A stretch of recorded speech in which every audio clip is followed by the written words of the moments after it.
Welcome to the quiet side of Earth, a place where the world doesn't demand your attention, it simply invites it. Tonight, you don't have to think, or plan, or keep up. You only have to listen, and let the planet remind you that calm still exists. Somewhere, far above the noise of your day, Earth drifts through darkness, a blue whisper in the infinite black. It spins with perfect patience, turning oceans toward the moon and clouds toward the sun. Every movement, every rotation, every breath of wind is a reminder that life has never been in a hurry. You're about to hear 100 quiet truths, each one a soft fact, not to excite your mind, but to rest it. They are stories of balance, of rhythm, of deep time and small miracles. Facts about rivers that sing in stone, about forests that dream in green, and oceans that breathe like sleeping lungs beneath the stars.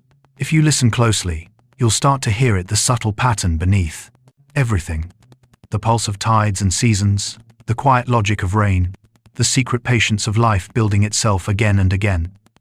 For billions of years, this world has been crafting calm. And tonight, it offers that same calm to you. There's a reason the Earth feels peaceful when the world grows dark. It's because silence is not the absence of sound, it's the sound of everything moving in harmony. The hum of atoms, the stretch of mountains, the slow dance of coral and light. Even now, as you listen, a million unseen things are continuing their small, deliberate work. The turning of a leaf, the drift of a cloud, the invisible bloom of plankton under moonlight. You are not separate from any of it. You are made of the same dust that became oceans, the same carbon that built the forests, the same breath that has circled this world for 4 billion years. The air filling your lungs tonight once passed through the feathers of a bird, the gills of a whale, the veins of a leaf. Every breath connects you to everything that has ever lived, and everything still to come. So, let go. Let the weight of the day soften and fall away. For the next 2 hours, we'll travel through Earth's quietest wonders, from the birth of oceans to the bloom of forests, from the stillness of stones to the whisper of stars. This isn't a story of survival or conquest. It's a story of calm endurance, of life's long patience, and your place within it. Now, take a deep breath. The night has already begun its slow rotation, and as you listen, the Earth itself begins to hum a soft lullaby, written in time and silence. Somewhere in the vastness, a blue world drifts through an endless sea of darkness. It does not rush. It does not shout. It simply moves a silent rotation, a slow inhalation of time.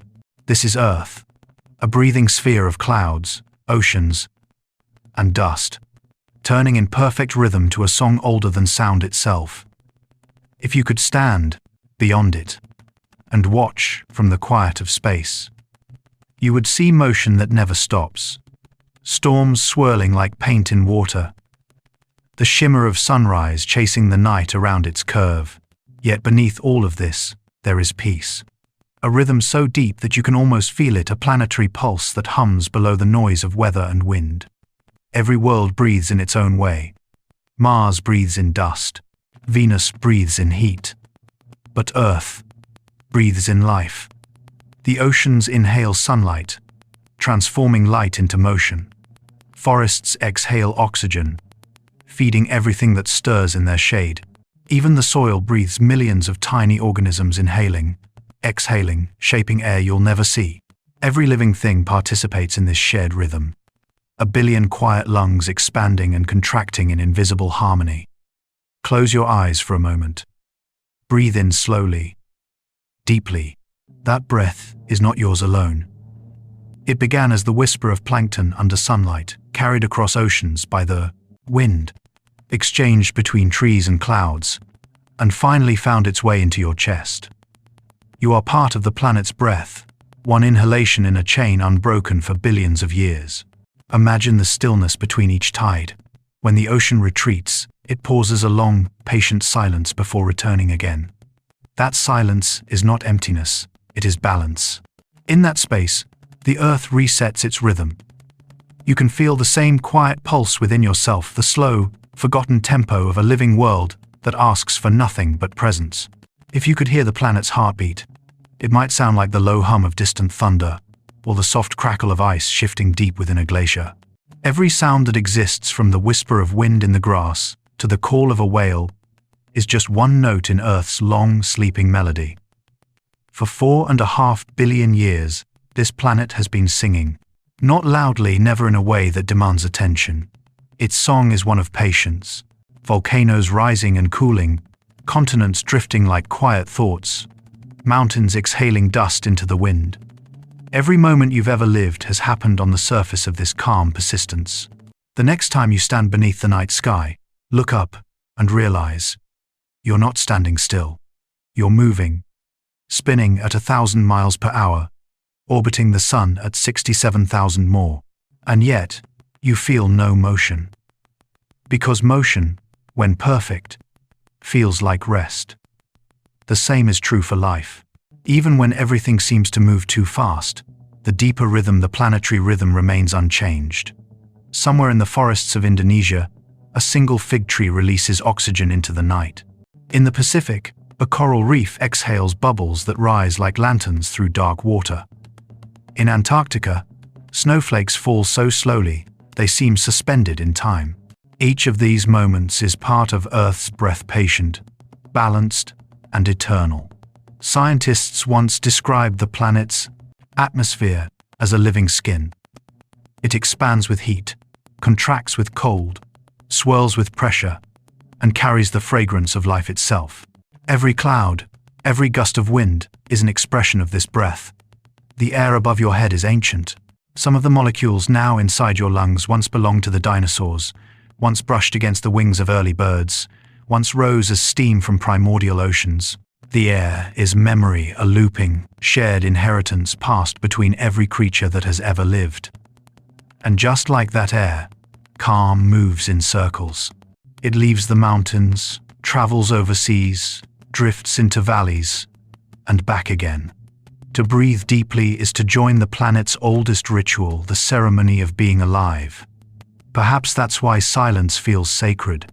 It's not the absence of life, it's the moment you finally hear how alive everything truly is. In the hush between sounds, in the pause after a wave, the world reminds you that stillness is not emptiness, it's completion.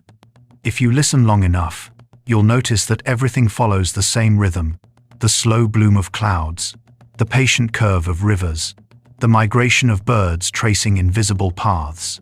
It's as though the planet keeps time for everything upon it. And you, with your steady breath, your beating heart, are part of that same orchestra of quiet precision. The earth breathes through you, and you breathe it in return. Each inhale echoes the tides. Each exhale mirrors the retreat of the sea. It's a partnership so natural we rarely notice it, but tonight you can. Because when the rest of the world fades away, what remains is the shared pulse of existence, calm, continuous, unbroken. Somewhere beneath your feet, deep under layers of stone and ocean, the planet hums in frequencies too low for human ears. Scientists call it microseismic sound, a vibration that never stops, even when everything else sleeps. It is the Earth's heartbeat, and if you could translate that rhythm into words, it would say only this: be still, you belong here. And as that hum continues, you feel yourself drifting closer to it. Your breath, your pulse, your thoughts aligning with something vast and steady. You are no longer separate from the world. You are a continuation of it. One breath, one heartbeat, one small rhythm in the long symphony of life. And somewhere beneath those oceans, life began to hum.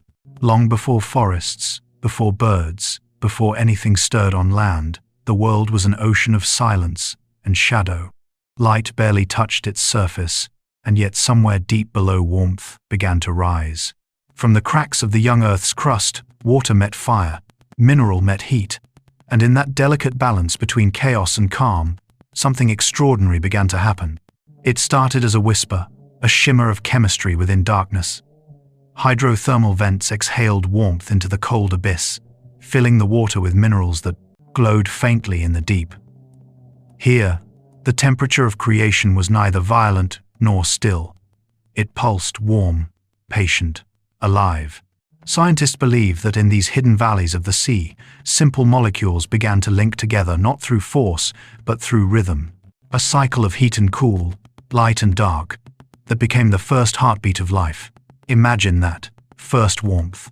Not a fire that burns, but a gentle radiance spreading like a sigh through black water. Each bubble rising from the vents carried possibility. Each mineral particle, a quiet intention. The ocean became a cradle, rocking back and forth with the rhythm of tides, holding within it the ingredients of everything that would ever live. Billions of years ago, those early waters shimmered with microscopic hope. And if you could drift there, suspended among the minerals and steam, you would see light, unlike any we know, not sunlight, but earth light. Glows from the planet's own body, heat rising from its molten core like breath from a sleeping giant. Every particle of that water held a trace of patience. Because creation, it seems, prefers stillness to speed. Those first chemical patterns, tiny spirals of RNA and amino acids, did not rush to exist. They drifted, collided, and reformed for millions of years. Each failure was simply another attempt by the universe to hum a new note. And in that endless repetition, one structure finally endured a molecule that could copy itself. It was fragile, almost shy, but it held within it the first whisper of memory. From that memory came life, not in the way we recognize it. No lungs, no eyes, no motion, but as rhythm. Tiny chains of carbon learning to repeat, to change slightly, to remember what worked. Life began not with competition, but with persistence. A kind of molecular meditation, doing the same thing, again and again, until repetition became identity. Even now, in the deepest parts of our oceans, that ancient warmth still breathes. Hydrothermal vents continue to glow beneath miles of water, each one a relic of Earth's first heartbeat. Around them, strange creatures thrive: blind shrimp, ghostly eels, and tube worms taller than a human. They live without sunlight, surviving entirely on the planet's inner warmth. Their world is black and silent, yet brimming with calm, unhurried motion. It is proof that life does not need light to grow, only time. Pause for a moment. Feel the quiet hum beneath your own ribs, the warmth that keeps you alive. That warmth is ancient. The same physics that powers the hydrothermal vent also fuels your heartbeat. Your body carries the same cosmic chemistry: carbon from dead stars, oxygen from ancient seas, heat from the planet's first breath. In a way, you are the continuation of that first warmth beneath the waves. Picture a droplet of seawater resting on your fingertip.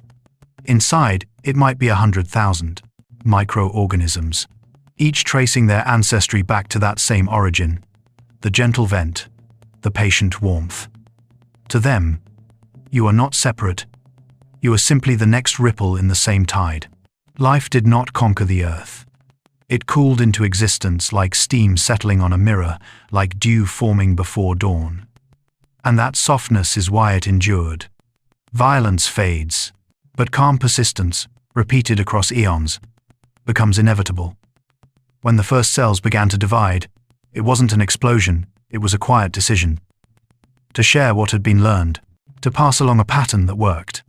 Each split was a soft echo, a reminder that creation is less about invention than remembrance. In that dark ocean, time had no urgency.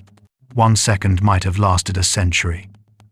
The water was both womb and memory, cradling what the universe had been trying to express since it cooled from fire. When the first cell floated free, the planet exhaled its breath, mixing with salt and heat and possibility. Every life that has ever existed is a ripple from that single breath. A whisper that became coral, then fish, then forests, then thought. All of it born from warmth. Not the fire of destruction, but the quiet fire that comforts, the same kind that glows inside you now. And though the world above has changed, continents shifting, skies filling, creatures evolving, the warmth beneath the waves remains unchanged. It hums in frequencies too low to hear, but if you could listen long enough, you might feel it, a soft, slow vibration traveling upward through the water, through the crust, through the air itself. The earth remembers its first song. Every heartbeat, every pulse, every inhale of wind is a harmony built on that original tone. And tonight, as you listen, you are returning to it. The sound of patience. The warmth that never went out. Somewhere deep in the ocean's dark silence, a bubble of heat rises just as it has for 4 billion years. It reaches the surface, breaks softly, and vanishes into air. And in that quiet exhale, you can almost hear the planet sigh relieved that life still remembers how to breathe. And as those tiny forms multiplied, Earth's quiet began to bloom. The first sunrise on Earth was not a sudden flash of gold. It was a slow unfurling of light, a soft hand brushing across an endless ocean. For billions of years, darkness had been the planet's only companion. Then, almost shyly, light returned, not to startle, but to reveal. It fell gently over the rippling water, turning the edges of waves into glass, and what had once been shadow began to shimmer. Somewhere near the equator of that ancient world, a cell stirred when the light reached it. The warmth it had known for so long now had a twin illumination. Photons touched molecules that had never felt brightness before, and a reaction occurred that would change everything. It was photosynthesis, the quiet act of turning sunlight into life. From that moment on, dawn was no longer just an event in the sky. It was something that happened inside the planet. Light had entered the cycle of breath. Imagine that first morning. There were no eyes yet to witness it, only shimmering layers of plankton rising toward the glow. The air was thick, the water full of minerals, and the sky pale, unfamiliar, almost silver. If you could stand there, you'd see a horizon without color but full of promise, a faint blush that hinted, it will never be dark forever again. Each morning since then has been a continuation of that first dawn. The sun's light travels 8 minutes to reach us, yet its warmth feels immediate, personal, eternal. Every sunrise you've ever seen is a replay of the same event, repeating for billions of years without error or exhaustion. The world does not grow tired of beginning again, and perhaps that is its most calming truth. As the early atmosphere cleared, light reached further, painting the seas in shifting blues. Tiny organisms learned to follow the brightness, rising by day, drifting down by night. A migration still happening in every ocean, every evening. Even the smallest plankton obeys the rhythm of light and dark, their movement forming the largest daily migration on Earth. Billions of tiny lives moving together, a quiet choreography written in radiance. From these slow dancers of the deep came the pigments that would one day color every leaf and petal. Green, gold, red, all born from that first dialogue between light and living matter. Every forest, every blade of grass, is an echo of the sea's earliest lesson, that to reach upward is to survive. There's something almost human about that longing. Even now, we wake and turn toward the light without thinking. It's not habit, it's inheritance. A memory passed down from the first cell that felt the warmth of morning. Every sunrise, every opening of eyes, is a reenactment of that original awakening. Look at the light around you now, perhaps spilling softly through your window, or flickering across your ceiling as you drift towards sleep. That same light has touched every living thing before you. It illuminated the wings of dragonflies long before cities existed. It rippled across oceans when continents were still drifting apart. It has touched the skin of whales, the petals of the first flowers, and the face of every ancestor who ever watched a new day rise. To realize this is to feel both small and safe. Because light is not just energy, it's continuity. It connects every moment in history into a single, shining thread. And unlike sound or thought, it never truly ends. It simply keeps traveling, farther and softer, until it finds something new to touch. Every morning, even now, the planet begins again. Oceans reflect the same glow that once kissed their surface billions of years ago. Mountains catch the first rays. Rivers shimmer with color that has no name. And beneath that surface, life continues to stir. Phytoplankton bloom, leaves unfold, and hearts begin their daily rhythm. Dawn is not a time of day. It's a behavior of life.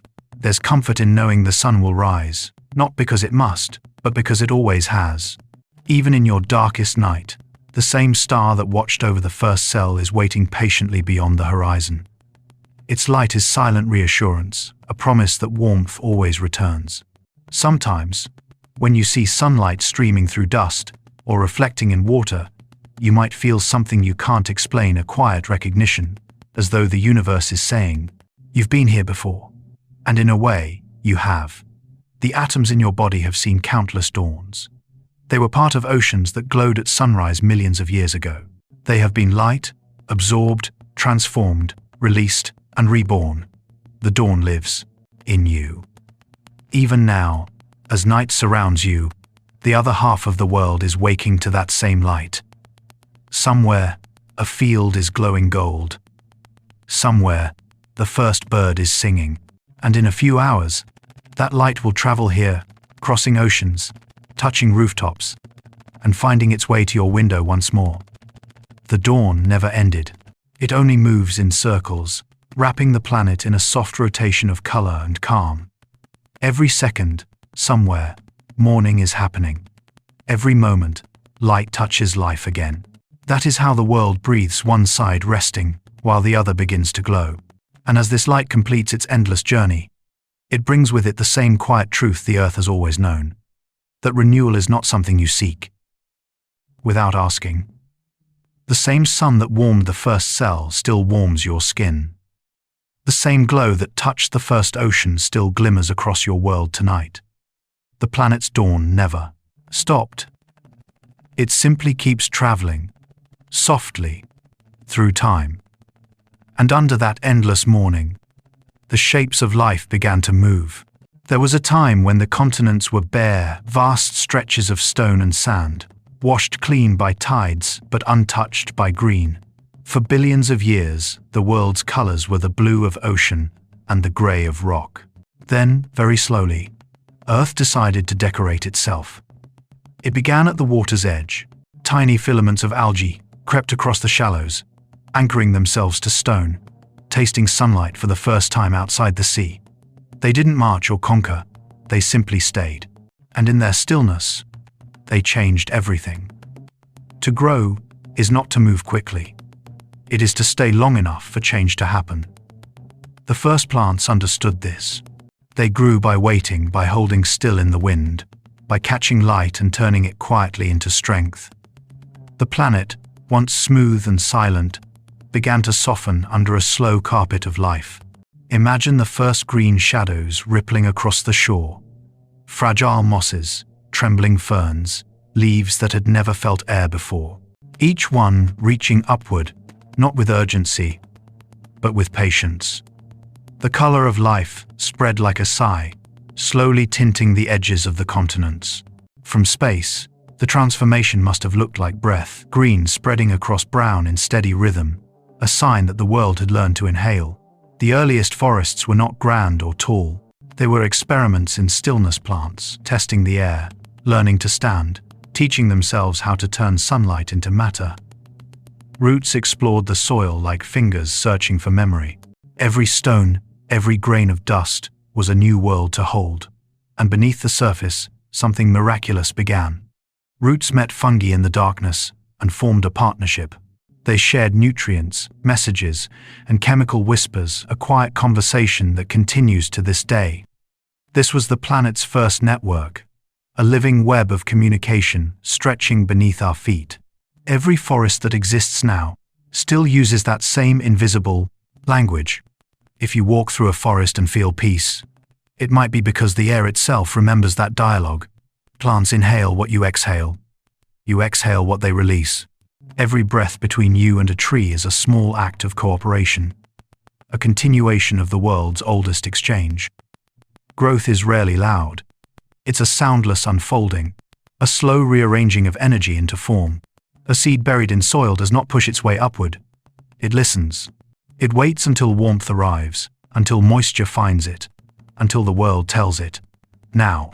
Only then does it move, and even that movement is gentle. A quiet splitting, a soft reach. This is how the earth learned patience. Plants became its teachers, demonstrating that creation could be soft, that strength could emerge from stillness. Every leaf that's ever opened is an act of trust, a leap of faith toward light, with no guarantee the sky will stay kind. And yet, each morning, they open again. They stretch, without fear, turning themselves toward brightness, following the same instinct that once drew life from the sea.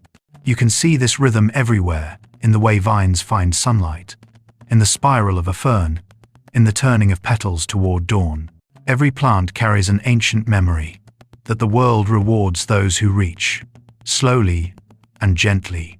If you stand in a quiet field at dusk and watch the wind ripple through grass, you're seeing billions of small decisions, each blade bending just enough, never breaking, moving in unison without command. The Earth's surface has become an orchestra of soft responses.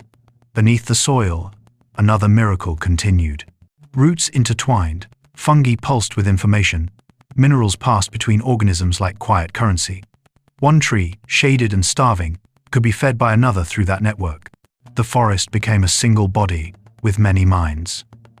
And as each generation grew, died, and returned to the soil, the ground itself, thickened, dark, rich, full of memory. The earth had grown its own skin. That living skin, the soil, is a slow miracle. It takes 1,000 years to create just an inch of it, and yet it sustains everything that eats, breathes, or exists. It is a record of patience, a reminder that growth is not only upward, it is downward, inward, rooted in the unseen. Even now, when you hold a leaf, you're touching sunlight made solid. The warmth you feel is yesterday's light, stored and transformed by something that simply waited long enough. Every tree, every flower, every blade of grass is a sculpture carved by time and stillness. And though we often think of forests as silent, they are alive with motion, the rise of sap, the turn of leaves, the whisper of pollen through air. It's a movement too slow for eyes to notice, but if you could speed up time, you'd see forests dancing. You'd see stems twisting toward light, roots curling like fingers, petals, opening and closing in slow rhythm to the sun. This is the choreography of calm growth without noise. The plants of Earth are not just alive, they are awareness in green. They feel light and shadow. They listen to the vibrations of insects and rain. They send warnings, share sugars, and remember seasons. And all of this happens quietly, as though the planet itself prefers whispering to speaking. Through them, the Earth learned how to grow without haste. And from them, we can relearn how to slow down. Because in the stillness of a leaf, in the patience of a tree, there is wisdom, a kind of intelligence that never needed words. Somewhere tonight, a seed buried deep in darkness is beginning to dream of light. It doesn't know when it will reach the surface, only that it will. And when it does, it will join the oldest ritual of this world, the quiet art of becoming.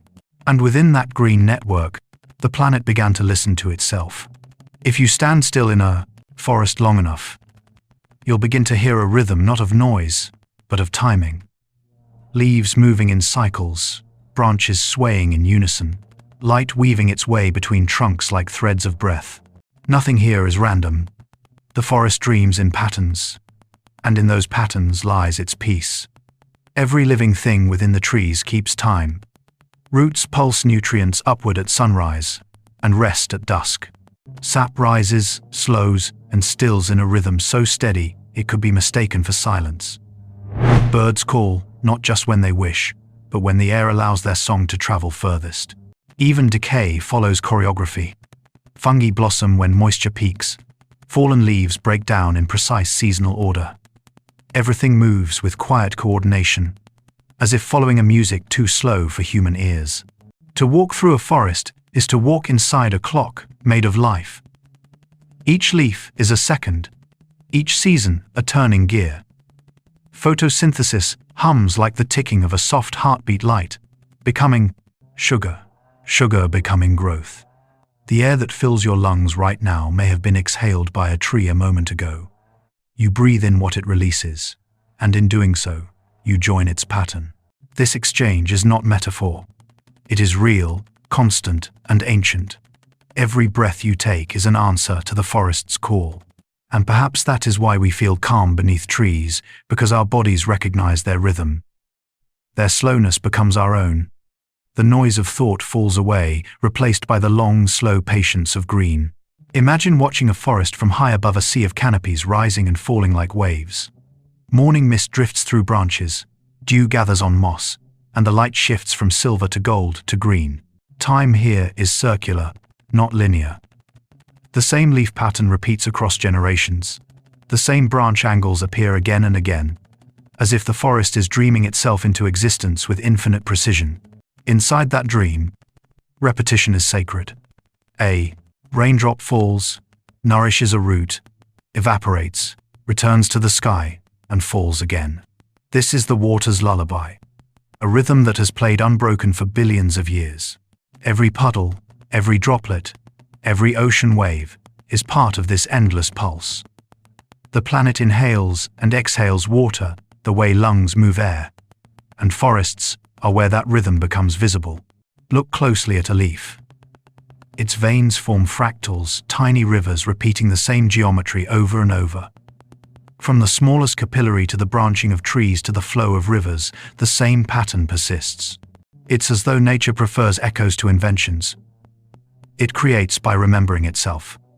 The shape of lightning, the branching of roots, the flow of blood, all the same design, repeating across scales. This is not coincidence. It's comfort. The universe finds peace in its own repetition. When sunlight filters through layers of leaves, it flickers like breathing. Light, shade, light again, a slow pulse of brightness that moves across the forest floor. Some scientists call this sunfleck rhythm. Plants evolved to use even that flicker, turning momentary light into strength. Every shimmer becomes nourishment. Every break in the pattern is part of the pattern itself. And perhaps that's what peace really is, not the absence of change, but the trust that change will always return to balance. Forests remind us of this constantly. They bend in storms but rarely break. They lose leaves and bloom again. Their roots hold soil in place through centuries of rain. Every loss becomes renewal. Every pattern ends only to begin again. There's a place in Japan called Yakushima, where cedar trees have stood for thousands of years. Their trunks twist in spirals, their rings dense with time. Locals say these trees remember rain, and when you walk among them, the air feels heavy with memory, as though the island itself is breathing slowly, in deep time. That memory, that rhythm, is not unique to Yakushima. It lives in every forest, in every corner of green. At night, forests do not sleep. They simply change rhythm. Sap still flows, roots still communicate, fungi continue their quiet work of transformation. The world beneath the soil glows faintly with bioluminescent threads, the hidden stars of the underground. Even in darkness, life continues its patient conversation. If you listen closely enough, you might hear the faint crackle of roots shifting, the gentle fizz of carbon dioxide leaving the ground. These are the murmurs of the Earth's slowest language. The forest's rhythm is more than survival, it is meditation. It reminds us that movement doesn't need to be hurried to be alive. A tree that grows an inch this year is not lazy. It is deliberate. The seasons do not rush because they do not fear missing anything. Spring will come when winter has finished speaking. Summer will rest only when its warmth has been shared. This patience is not weakness, it's wisdom. When we fall asleep to the sound of rain on leaves, we're hearing the same metronome that guided life long before us. Raindrops striking branches, wind threading through grass, the soft percussion of a living world, it's all part of the same eternal song. A lullaby, without beginning or end. Forests are the Earth's most peaceful dream. They repeat themselves endlessly, not out of boredom, but devotion. Every ring in a tree trunk is a verse in that dream's memory, every root a line in the poem of patience.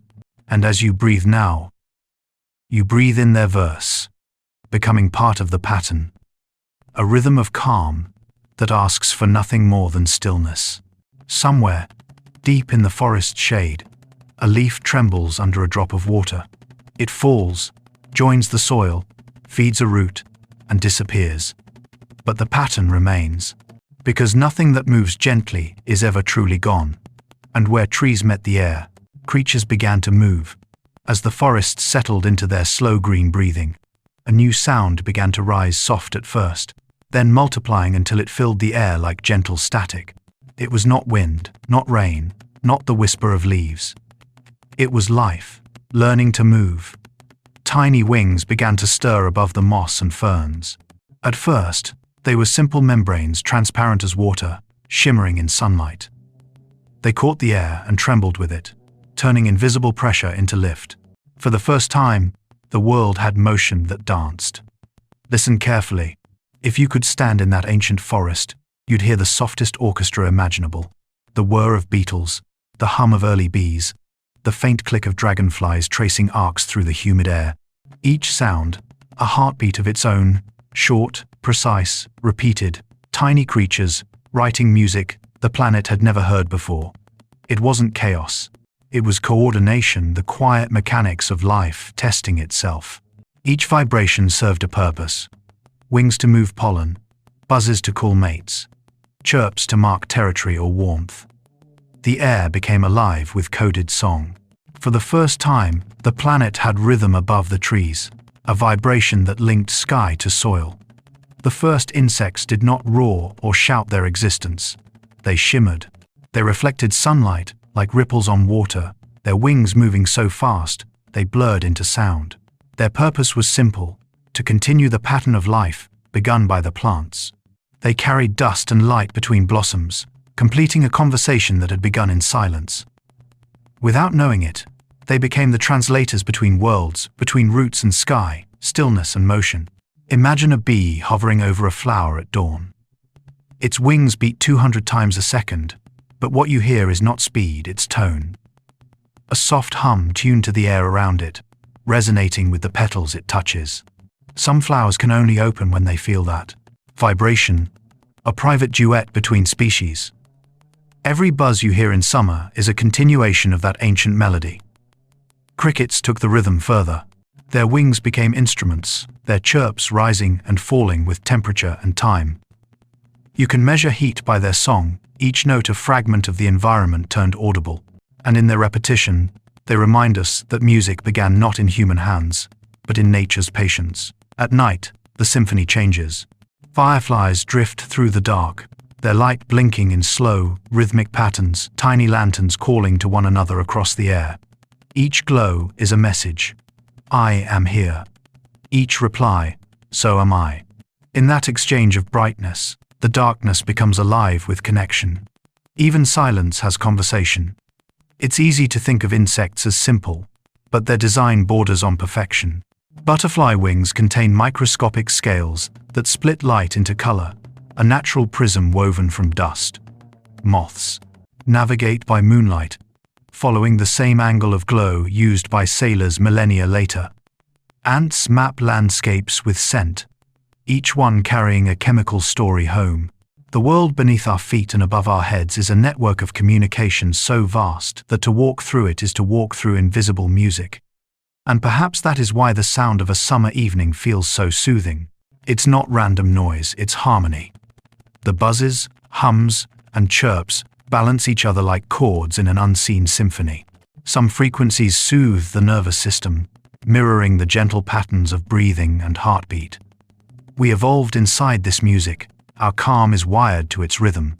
Listen closer and you'll find that wings are not just tools, they're expressions of time. The air around each creature vibrates differently. A butterfly moves in long, slow strokes. Its sound nearly silent like breath. A bee hums in mid-range, steady and purposeful. A mosquito's tone is thin and high, a near inaudible whine of persistence.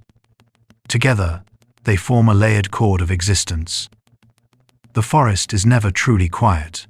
Even when the wind stills, thousands of tiny engines keep time with the air.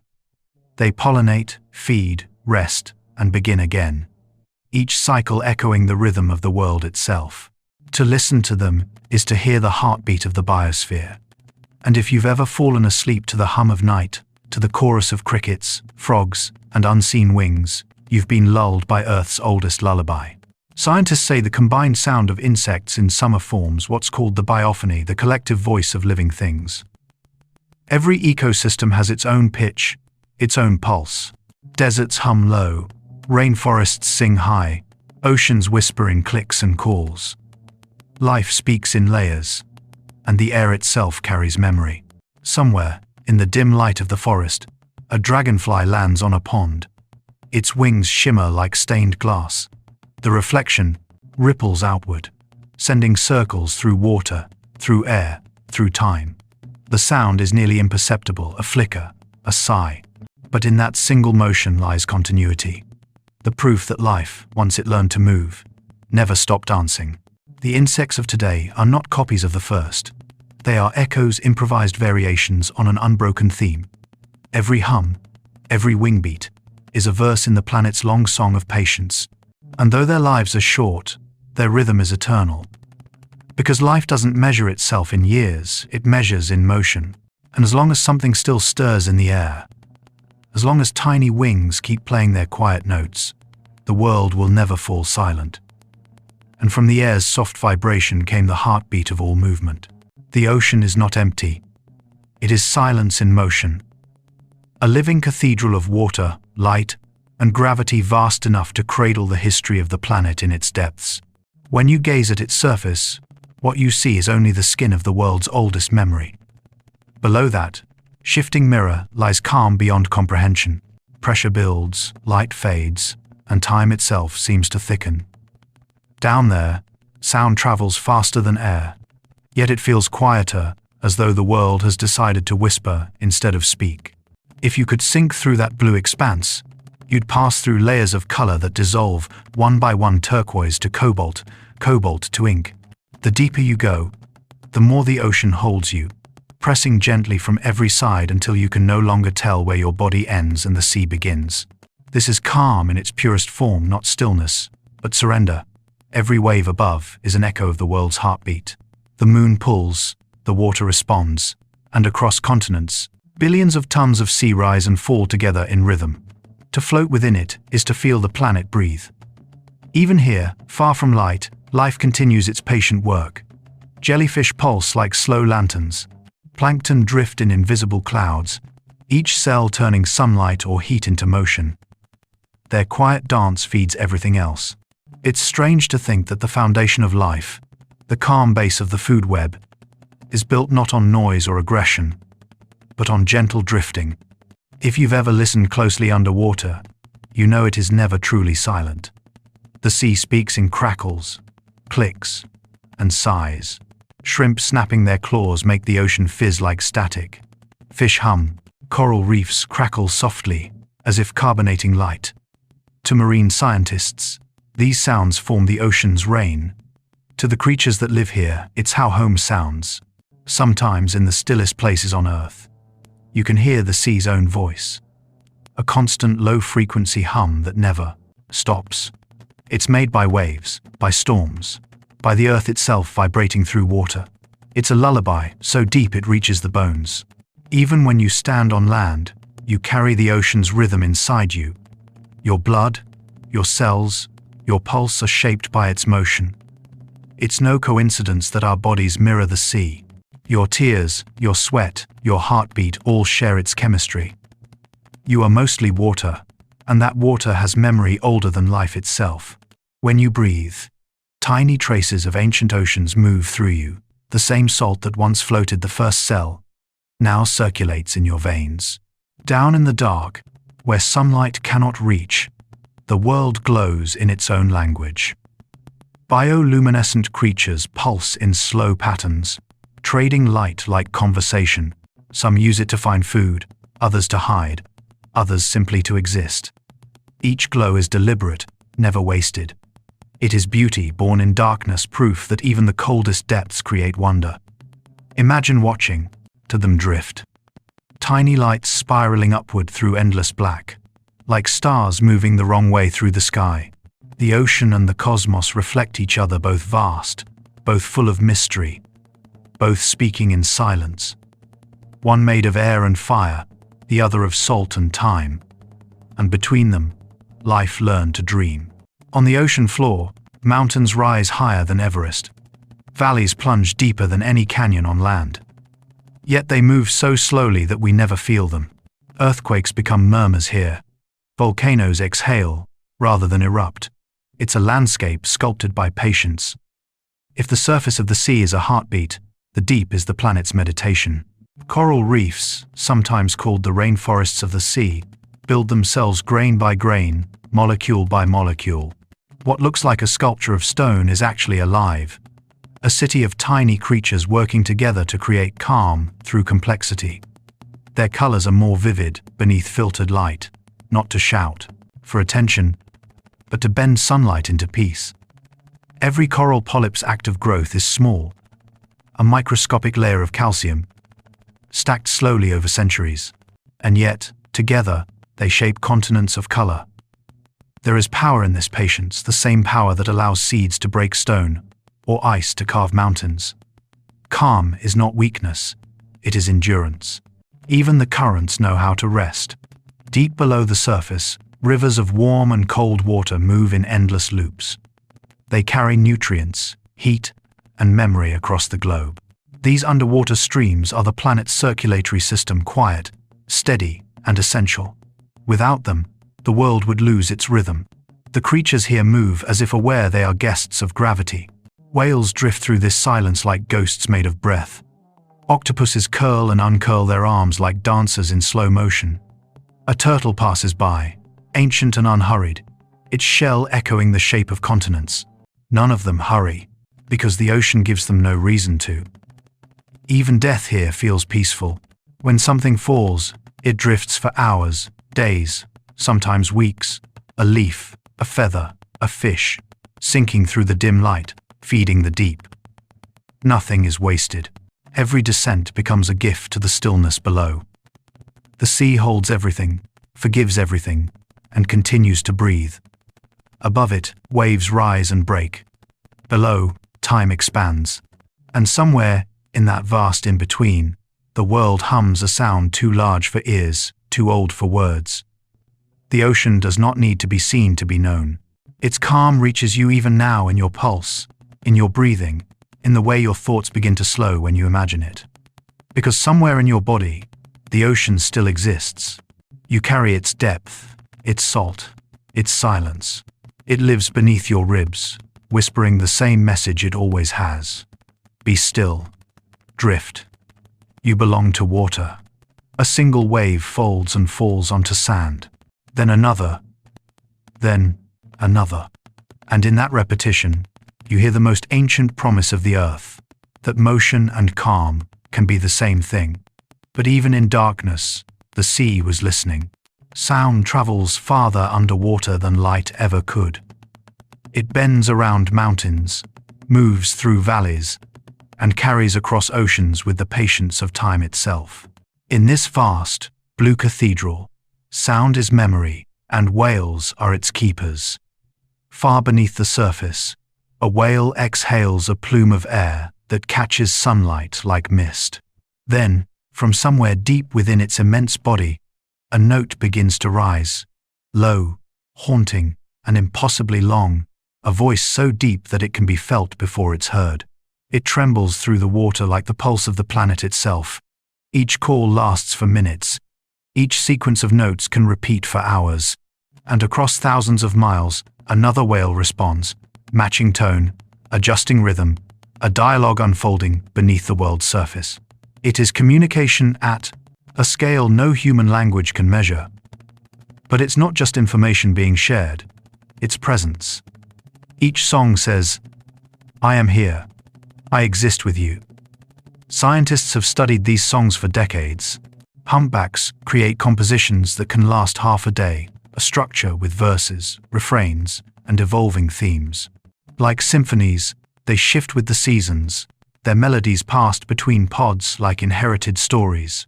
And every year, the pattern changes slightly, as if the whales are revising their memory together. Some songs are deep enough to circle the globe. Recorded at thousands of miles apart, the same frequency hums through the water, heard by creatures that will never meet. Imagine that a sound created by one living being traveling the circumference of the Earth in a slow orbit of empathy. The ocean carries it, amplifies it, and remembers it. These songs do not shout, they resonate. They do not rush, they unfold. Each note lingers long enough for the next to begin, just as waves overlap. It's as though the whales understand that silence is part of the message. The space between sounds is what gives them meaning. If you've ever heard a whale song recorded in full, you'll know it doesn't sound like music in the human sense. It sounds like a place, a landscape of tone and depth, where emotion replaces melody, and time feels endless. To listen is to drift, to feel small, but not alone. Even after the sound fades, it remains inside you as if the body, made mostly of water, recognizes something familiar. Your pulse slows, your breath deepens, because at that frequency, your body becomes part of the ocean's instrument. Imagine two whales meeting in open water. They don't rush toward one another. They circle slowly, sending notes through the deep, testing distance through sound. They might never touch, but their voices merge long tones overlapping in harmonic intervals. This is communication, through resonance, through empathy, rather than urgency. Whales navigate with these sounds, too. They map the world in echoes, hearing the shape of mountains, the width of trenches, the density of water layers. Each returning vibration tells them where they are. It's a kind of echolocation, but it feels more like remembering than finding. Because every song travels through a landscape of memory, reverberating off the same ridges, returning home slightly changed. The ocean is so large that a whale's voice can take minutes to reach its listener. A conversation might stretch over time and space a message sent in 1 hour, answered in the next. To us, that feels slow. To them, it's perfect rhythm. Their sense of time is tuned to distance, their patience shaped by the scale of their world. At certain depths, sound can travel for hundreds of miles without fading. Scientists call this the soothe channel, a layer of water that carries noise like a whispering wire. It's the ocean's memory band, where the songs of whales, the movements of ships, and even the hum of Earth itself converge. Every tone passes through this layer, layering centuries of sound upon sound. Imagine that, a library of echoes, a history made of vibration instead of ink. And yet, despite the vastness, each whale's voice is unique. No two sing exactly the same. It's as if the ocean gives them individuality through the shape of their breath, the resonance of their bones, the tone of their hearts. Some scientists speculate that whales might even recognize one another by memory, hearing a call they haven't encountered for years and responding in kind, as though greeting an old friend. It's a poetic idea, but it feels true, because in the water, everything connects. To drift among these sounds is to be surrounded by emotion that doesn't need words. The ocean feels alive, not because it's full of creatures, but because it's full of listening. Every pulse of sonar, every click, every vibration is both question and answer, traveling endlessly through blue infinity. And perhaps, in their way, the whales are singing not to each other, but to the ocean itself, keeping it awake, reminding it to breathe. Their music is the sea's meditation, a reminder that calm does not mean silence, it means communication without fear. If you listen long enough, you might begin to imagine that their songs are addressed to us too. A slow invitation to remember how to exist in rhythm, how to move without hurry, how to speak without demand. Somewhere right now, in the darkness beneath Antarctica, a blue whale, the largest living being on Earth, is singing. Its call could circle the globe and return to its own echo days later. That sound, that voice, may outlive every human structure, every trace of our noise. And still, it will hum the ocean's heartbeat, made audible. And above the waves, voices began to speak in air. Every wave that touches the shore is a breath exhaled by the planet. The tide moves in and out, not with urgency, but with devotion, a rhythm so ancient that even the moon knows its timing by heart. From space, the Earth's oceans pulse like a sleeping chest, a rise and fall measured not in seconds, but in patience. This motion has never stopped, not once in billions of years. It is the slowest, most faithful heartbeat in the universe. Stand at the edge of any sea, and you will feel it. That pull on your ankles, the hush of water retreating, the return that follows without fail. Each wave is new, but the pattern is eternal. It is the planet breathing, and you standing there are part of that breath. The ocean inhales the moon's gravity. The moon exhales light back across the surface. This conversation, silent and perfect, holds the world in balance. It's not a struggle, not a command, just a quiet agreement. Written in motion, every 12 hours, the sea remembers to rise. Every 12 more, it remembers to rest. Life itself learned from this rhythm. Corals spawn by the tide. Fish migrate with it. Even plants on the shore stretch their roots to match its patience. The pull of the moon reaches every drop of water, including those within us. When the tide rises, so do we, in ways too small to feel but not too small to matter. The sound of waves is the oldest lullaby. Infants calm when they hear it, not because it's familiar from birth, but because it's familiar from before birth, from the ocean where all life began. The mind recognizes that rhythm instinctively. 2 beats, approach, retreat, inhale, exhale. It is the same pattern that guides every breath we take. If you listen closely, you can hear the mathematics of calm. Each wave forms, curls, collapses, and melts into the next. It's fractal and infinite, but also gentle and predictable. The space between waves is never the same, and yet, somehow, it always feels right, like time itself, breathing evenly. Sometimes, the sea breathes faster in storms, when wind drives it to roar. But even then, beneath the chaos, the deeper currents remain steady. There is stillness under turbulence. The tide never forgets its pace. It is the ocean's promise. No matter the storm above, the rhythm below continues unchanged. Ancient cultures once built temples by watching the waves. They measured time not by clocks, but by the returning of water to stone. Each tide was a sermon about faith in the unseen proof that what leaves will always return. Even the word ebb comes from an old root meaning to flow back softly. It's a word that sounds like what it describes: a sigh, a surrender. The moonlight on water adds another layer of calm. It turns motion into reflection. Every wave carries silver light along its curve, folding and unfolding like silk. That shimmer, the one you see when waves rise and fall under the night sky, is the visible trace of gravity's touch. The moon and the ocean are dancers bound by distance, their steps perfectly rehearsed, their silence the music. It's easy to forget how connected we are to this movement. The same salt that fills the sea fills our veins. The same lunar gravity that pulls the tide gently tugs at the fluids within our bodies. We are, quite literally, made in rhythm with the tide. Our hearts learned their cadence from the sea. Our lungs learned their pattern from the waves. Every inhale echoes the rise. Every exhale the retreat. When you breathe deeply, you're joining the ocean's conversation with the sky. You're part of the same motion that stirs plankton, that rocks continents, that writes coastlines in the sand. Breathing is simply tide, made small enough to fit inside a body. There's a moment, just after a wave retreats, when the beach seems to exhale. Tiny bubbles rise. Sand shifts. Air returns through the cracks between shells. It's the earth resetting itself for another breath. That pause is peace.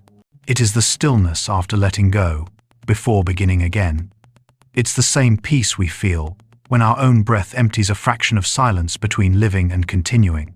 Even now, as night drapes across the ocean, the tide keeps moving. Moonlight dragging silver ribbons across black water. Each wave carries a message older than words. You can rest. The world remembers what to do without you. It is reassurance written in motion. You can let go, because the tide never will. The surface glows faintly, a reflection of starlight, a million pinpoints of calm trembling on the sea.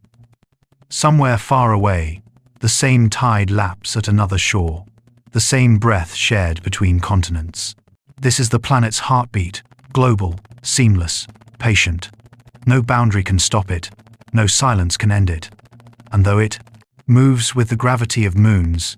Its rhythm feels human, a reminder that calm is not stillness, but continuity, that every retreat is preparation for return, that what drifts away is not lost, just waiting to come back. Somewhere, in the distance, a single wave folds into another. The sound fades into itself, like breath into sleep. And in that endless inhale and exhale, you can almost hear the earth whisper, "Keep breathing." And where water met land, life began to walk. The tide drew back, and for the first time in Earth's long history, something followed it. For billions of years, life had swayed beneath waves, held by pressure, buoyed by salt, never knowing the taste of air or the weight of gravity. But one day, or rather, over thousands upon thousands of days, something changed. A creature rose toward the surface and did not stop there. It wasn't a leap, it was a slow decision. A slow breath in the shallows. A slow testing of limbs once meant for swimming, now feeling the pull of air, the drag of land. There was no audience, no applause. Just the soft hiss of waves around wet sand and a small creature pausing between two worlds. To imagine that moment is to understand patience. The first step onto land wasn't victory, it was curiosity, an impulse as old as existence. What's beyond this edge? In that single act of exploration, the world began to change again. Amphibians, ancient and cautious, crawled from tidal pools onto mudflats glistening under the sun. They blinked, tasting brightness through new eyes, their skin shimmering with both water and light. Gravity pressed against them like an embrace, heavy, unfamiliar, but real. Their hearts had to learn a new rhythm, their bodies to carry their own weight. Life was learning to stand. Each movement was a lesson in balance, each breath a quiet experiment. Gills became lungs, fins stretched into fingers, spines straightened toward the horizon. Evolution's progress is not measured in miles, but in stillness between movements, the long pauses where adaptation waits for its next breath. The air that filled those first lungs was thick with oxygen from the forests that had come before. The plants had prepared the stage long in advance, turning sunlight into atmosphere, into invitation. The land was ready before life arrived. And when it did, the planet exhaled in relief, as if saying, "Welcome home." Imagine walking on land for the first time, the strange resistance of soil beneath limbs built for floating. Every step a negotiation with gravity, every stumble a reminder of how far comfort lies behind. Yet something in that struggle must have felt familiar. The tide's rhythm was still there, in the movement of breath, in the pulsing of veins, in the rise and fall of effort and rest. The sea had taught life how to breathe. The land would teach it how to walk. In the shallows, footprints pressed into mud, only to be washed away hours later by the returning tide. But each trace left an echo, the first mark of life beyond the water. A beginning too small to notice at the time, but vast in consequence. For every future step from reptile to bird to human would carry that same intention, the will to move forward, to reach toward the unfamiliar. It's easy to imagine this as a bold moment, a conquest of land by seaborne creatures. But it was softer than that. It was not ambition, it was continuation. The same rhythm that pulled plankton upward now pulled evolution forward. Each transition in life's story is not a break, but a breath between verses. The landscape these pioneers discovered was quiet and alien. There were no birds yet to sing, no mammals to stir the air, only wind, and the whisper of plants moving in slow synchrony. Every sound was new, every shadow a mystery. The world above the tide line must have felt infinite. And yet, even then, the sea never truly let go. Every living thing that walked on land still carried its ocean within. In blood, in cells, in rhythm, the chemistry of salt water remains unchanged. We are walking tide pools, tiny oceans wrapped in skin. Every heartbeat is a wave inside us. The courage to step onto land was not a rebellion against the ocean. It was an act of trust in gravity, a belief that calm could exist even outside the sea. That same courage lives on. Every time you take a new step into the unknown, a new job, a new city, a new chapter. You're echoing that first crossing from water to earth. Life's deepest instinct is not survival. It's exploration, to move toward what it does not yet understand, quietly, patiently, without fear. Even today, the boundary between land and sea is a conversation, not a wall. Mangroves breathe both air and water. Crabs walk the line between tide and sand. Seabirds sleep on the waves. Each creature keeps the memory of transition alive, reminding the world that movement and belonging can coexist. If you walk along a shoreline and feel peaceful, perhaps it's because this is where we began to become ourselves. The sound of waves against shore is the sound of our own ancestry, calling softly home. The sea still reaches for us, and some part of us still reaches back. The first legs that met land carried more than muscle and bone. They carried the story of the ocean, the patience of coral, the rhythm of tide. They walked not away from the sea, but on its behalf, bringing its calm to new ground. Somewhere on a distant beach, a crab pauses as a wave recedes, then steps forward, just enough to stay between worlds. The pattern continues, because even after billions of years, the planet still remembers that moment when life looked at the land and whispered, "Maybe here, too."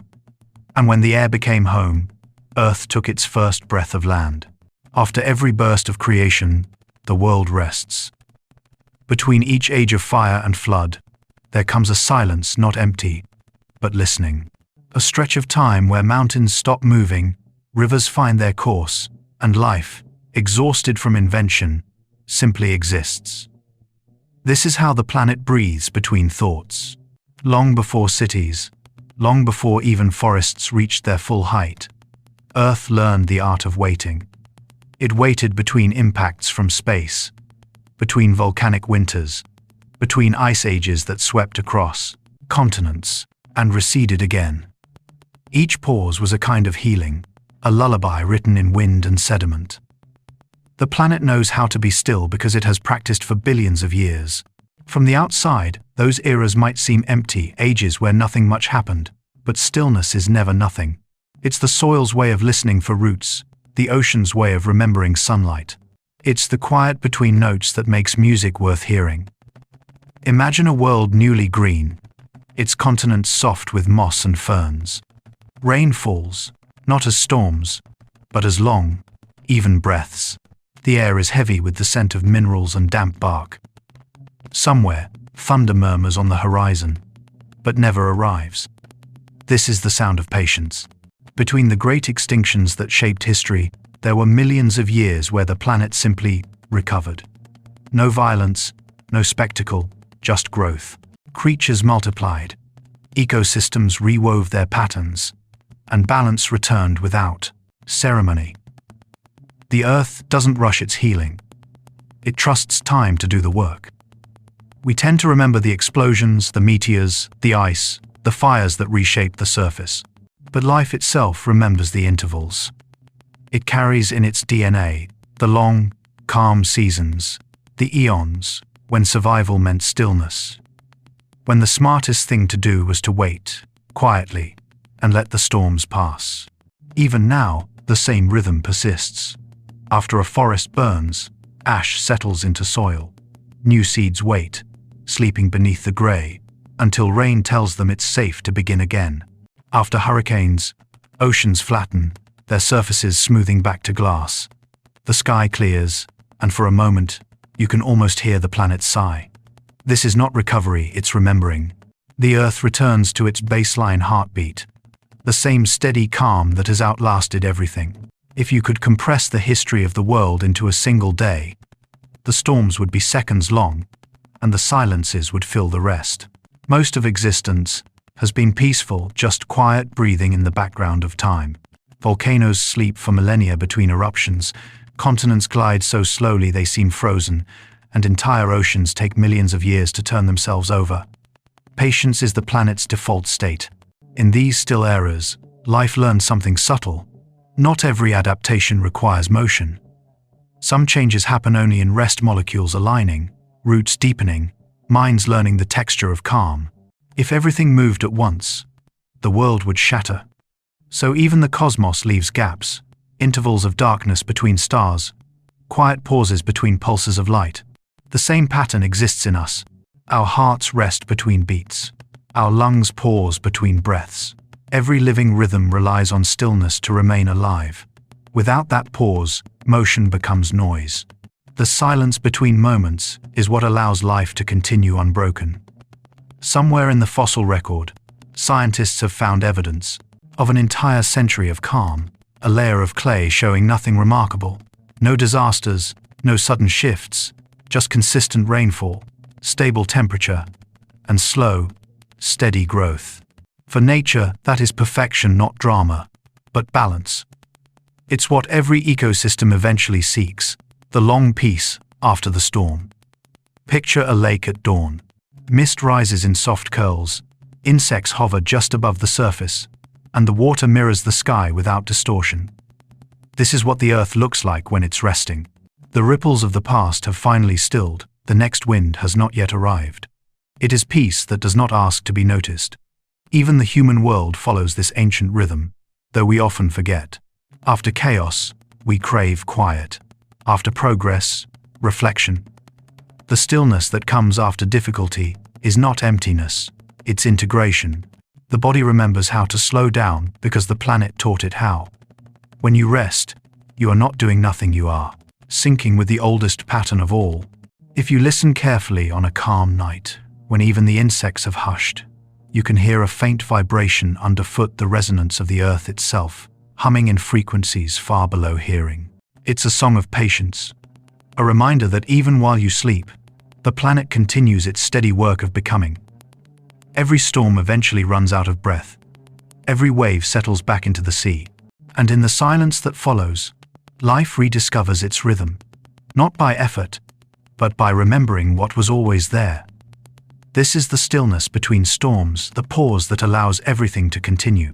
A peace so deep it holds the power to rebuild worlds. A silence so complete it becomes music again. And in those quiet ages, new forms began to dream. Change rarely announces itself. It does not roar, it does not flash. It whispers so softly that only the patient can hear it. In the stillness between ages, while the planet rested and healed, life began to shift in quiet ways. Not through sudden invention, but through repetition. Each generation a single brushstroke on the same canvas, painting and repainting until something new began to appear. Evolution is often described as survival, as conflict written in code, but beneath the surface, it's gentler than that. It's the slow art of adjustment, life, listening to its surroundings and answering, one tiny change at a time. A fin widens slightly, a lung learns to hold breath a moment longer. A shell hardens, a color brightens. Each change almost invisible, each one carrying the quiet intelligence of patience. If you could compress millions of years into a single moment, you'd see creatures shifting form like waves, not fighting to exist, but flowing into what the world asks them to become. A fish becomes amphibian, an amphibian becomes reptile. A reptile grows feathers. Flight is not an invention. It's a long exhale that took millions of years to reach the air. Somewhere in a shallow lake, a creature's scales turned to skin, its eyes adjusted to brightness. It didn't know it was evolving. It was simply living, responding to warmth, to hunger, to curiosity. And yet, over generations, its descendants would walk and eventually look up at the stars. Every adaptation is a conversation between life and environment. A call and response written in matter. The earth changes, and life answers softly. I can adjust. When ice spreads, fur thickens. When forests darken, eyes widen. When air thins, lungs expand. It's cooperation, not conflict. The planet speaks in temperature and gravity. Life replies in shape and rhythm. Even extinction, the great silence, is followed by rebirth. Each ending clears space for new beginnings. Every vanished creature leaves traces of wisdom behind, designs that will return in different forms, colors that will bloom again in feathers or flowers. Nothing is wasted. The memory of every experiment remains in the genome, the library of life's long dreaming. Somewhere in that library, the instructions for calm persist. Even as predators learn to hunt, plants learn to grow faster, and skies fill with wings, the quiet core of existence remains, to endure, to adapt, to find harmony with what is. The whisper of evolution can be heard everywhere in the symmetry of shells, in the curve of a fern, in the rhythm of heartbeat that all animals share. Different shapes, same pattern. Different sounds, same song. Consider the metamorphosis of a butterfly, a creature dissolving into itself, becoming liquid within its own cocoon, then reforming into something that remembers flight, though it has never flown before. That is evolution's signature change that honors memory. Transformation, not erasure. The same principle guides everything that grows. Seeds carry the memory of forests they've never seen. Wings recall the oceans that first taught motion. Even human thought, the way we dream, imagine, and build, is part of that same long unfolding. We are not separate from nature's experiment. We are one of its most delicate results. Evolution doesn't rush because it doesn't need to. It knows that time is abundant, that progress made slowly endures longer. Every adaptation is tested not by battle, but by harmony, how well it fits into the rhythm of the world around it. The process is so constant that it feels invisible. But if you listen closely, in the murmur of wind, the creak of forests, the pulse of your own breath, you can still hear that quiet rearranging. The world is never still. It just moves so gently that only the calm can feel it.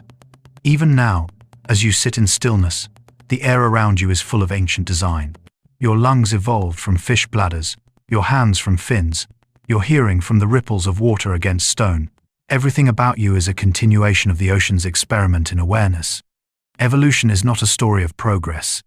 It's a story of continuity, a whisper passed forward across time. Each life adds a sentence, each extinction a pause, each rebirth a new phrasing of the same melody.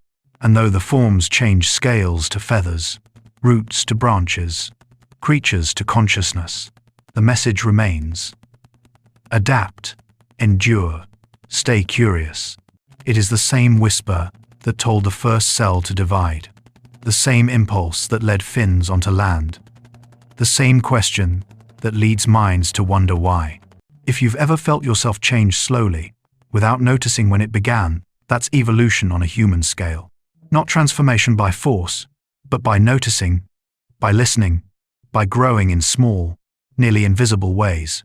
It's life whispering, this way, a little softer. In the grand quiet of history, evolution is the soft voice that never stops speaking. And because it whispers, everything alive must learn to listen. And among them, one species began to wander. Somewhere in the long stillness of Earth's history, after life had learned to breathe and walk, something extraordinary happened. Life began to notice itself. It didn't happen all at once. Awareness arrived softly, like dawn filtering through mist. Eyes that had once only scanned for danger began to linger, to watch rain ripple across water, to follow the motion of clouds, to wonder what might happen next. The first minds were not human. They belonged to whales drifting through the deep, to wolves who paused before the hunt, to elephants tracing the bones of their dead with their trunks. They belonged to creatures that remembered, that recognized, that felt. Awareness is not invention, it is the universe realizing it has eyes. A dolphin leaps through surf, not because it must, but because something inside it feels joy. A crow hides a seed and returns days later, trusting memory. An octopus decorates its den with shells, not for safety, but for beauty. These are small gestures of awareness, acts of participation in existence. They remind us that consciousness did not begin with us. It began with curiosity, to think, to feel, to look back. These are not separations from nature, but its most natural continuations. The forest looks back through the eyes of its animals. The ocean dreams through the mind of its whales. The earth listens through the quiet reasoning of every creature that pauses to breathe before it acts. Somewhere, perhaps 2 million years ago, a primate sat beside a river and watched its own reflection move with the water. For the first time, the image in the surface felt familiar, not just something, but someone. The world had given life a mirror, and life had finally recognized itself in the glass. From that recognition came something deeper, empathy. To see oneself in another, to understand that the cry of another creature might feel like pain, that warmth could be shared, that company meant safety. The first minds were not scientists or philosophers. They were listeners. They learned that connection was survival, that kindness could be as strong as teeth. When we imagine the dawn of intelligence, we often picture invention, fire, tools, shelter, but perhaps the truer beginning was stillness, the moment one being sat beside another and did nothing but exist together. The comfort of proximity, the recognition of another heartbeat near your own. That is where awareness began to take root. Intelligence, like everything else on Earth, evolved in patterns. It started as attention. Attention became memory. Memory became imagination. And imagination, that quiet bridge between what is and what could be, is the most human echo of all. But even before humans, the animal world dreamed. Birds imagined migration routes they had never flown. Apes rehearsed actions before they moved. Whales sang of places they had not yet reached. Every mind, no matter its size, held within it the same gentle electricity, the ability to picture tomorrow. Awareness is not loud. It doesn't shout its presence. It sits at the edge of experience, watching, learning, adjusting its rhythm to the world around it. A deer pauses at the sound of wind. A raven waits for silence before speaking. Each one participates in a dialogue older than words, the dialogue between perception and patience. In time, that awareness deepened. The first emotions took shape not as distractions, but as language.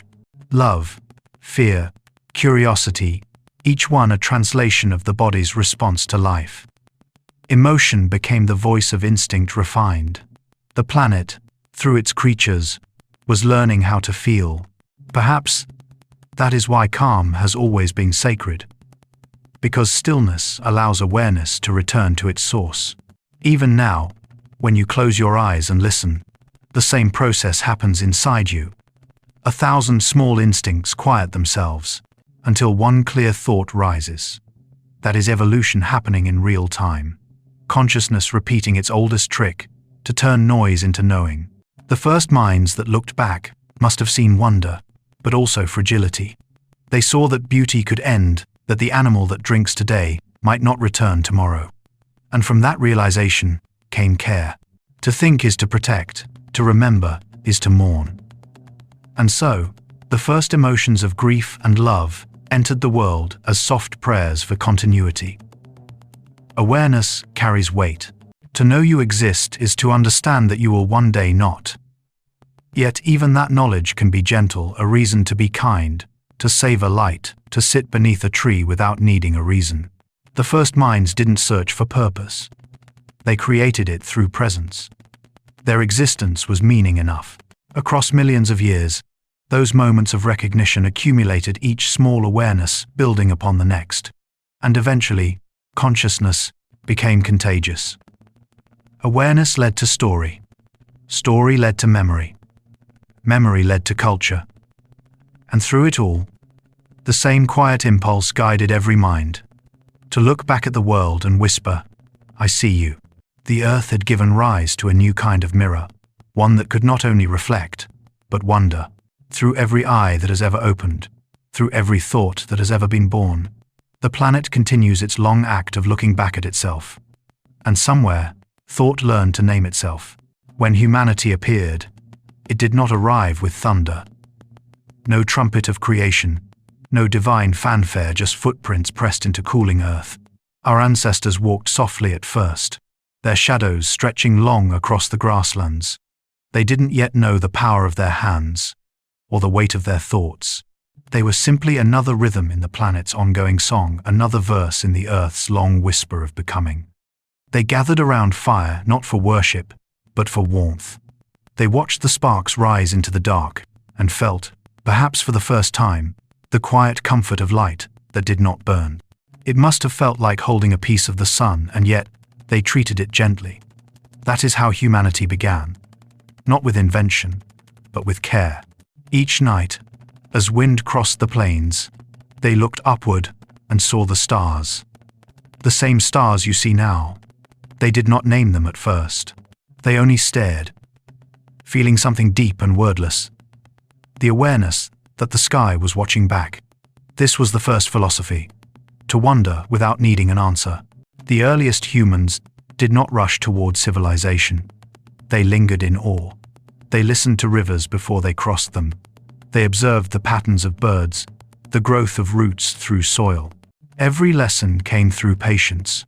Their wisdom was borrowed directly from the world's quiet teachers. They lived close to the rhythm of things. Day and night guided their movement. Seasons taught them balance, when to gather, when to rest, when to walk, when to wait. Survival was a slow conversation with time. Every success came not from conquest, but from listening. In the soft light of dawn, they painted the walls of caves, hands, animals, constellations, stories told in ochre and smoke. Those hands pressed against stone were not marking ownership. They were saying, "We are here, and we remember you." Art was humanity's first whisper back to the earth, a reply to the beauty that had been watching all along. When they spoke, their words carried the music of their surroundings. Languages grew like rivers branching, changing, flowing toward connection. Each sound, shaped by wind, by distance, by intimacy. Words were never tools, they were offerings. To name something was to love it enough to call it back again. The world then was vast and mysterious, but not frightening. The unknown was not an enemy, it was an invitation. They followed the horizon not to escape, but to explore, to see what the earth would show next. Their migration was slow and reverent, a pilgrimage across continents of calm discovery. At night, they sat by firelight and told stories not of gods and wars, but of rain and stars, of animals that spoke in dreams, of ancestors who walked as wind. Story was memory made gentle. It kept them awake long enough to pass wonder forward. Around those flames, the boundaries between the human and the natural dissolved. Every spark that rose into the dark felt like a soul returning to the sky. Somewhere in those gatherings, love was born, not the instinctive love of species, but something deeper.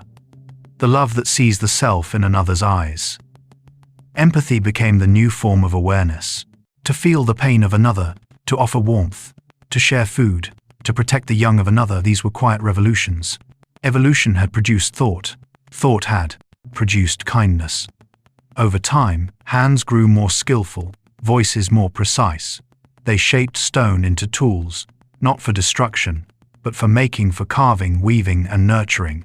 Fire was tamed, shelter built, food gathered with intention.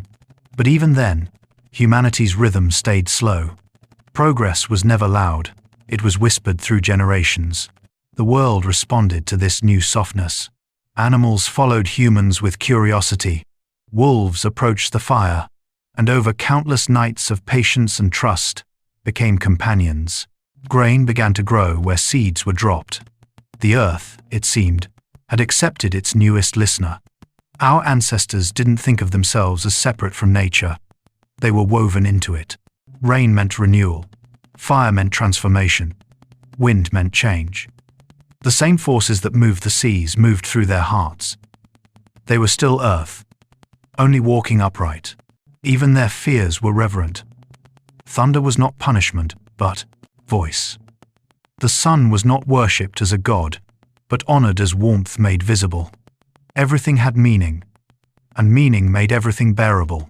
They learned to dream in color, to imagine before acting, to build in their minds before stone. And slowly, without noticing, the universe began to see itself more clearly through them. Their thoughts became its thoughts. Their awe became its reflection. This was not the rise of dominance. It was the rise of awareness, shaped by humility. Humans began to see that they were capable of shaping the world, but that shaping required care. To light fire was easy. To keep it alive through the night was an act of devotion. That devotion is what made them human. Even now, that instinct remains. When you watch a candle flicker in darkness, when you feel the warmth of another person's voice, you're echoing that first moment beside the fire, that first awareness of light shared and protected. You are remembering how humanity truly began. not through dominance, but through gentleness. And when humanity looked up, the stars replied. Before the city, before the calendar, before the word time existed, there was only the night sky. It was the first story humanity ever read, a map written in light, a slow turning of eternity above their fires. Every glittering point was both mystery and memory. The stars were our first teachers, and they spoke in silence. Each night, the same constellations drifted across the heavens. They rose, turned, disappeared, and returned again in perfect rhythm. To the first humans, this repetition must have felt like comfort proof that even the infinite could be gentle. They began to notice the patterns.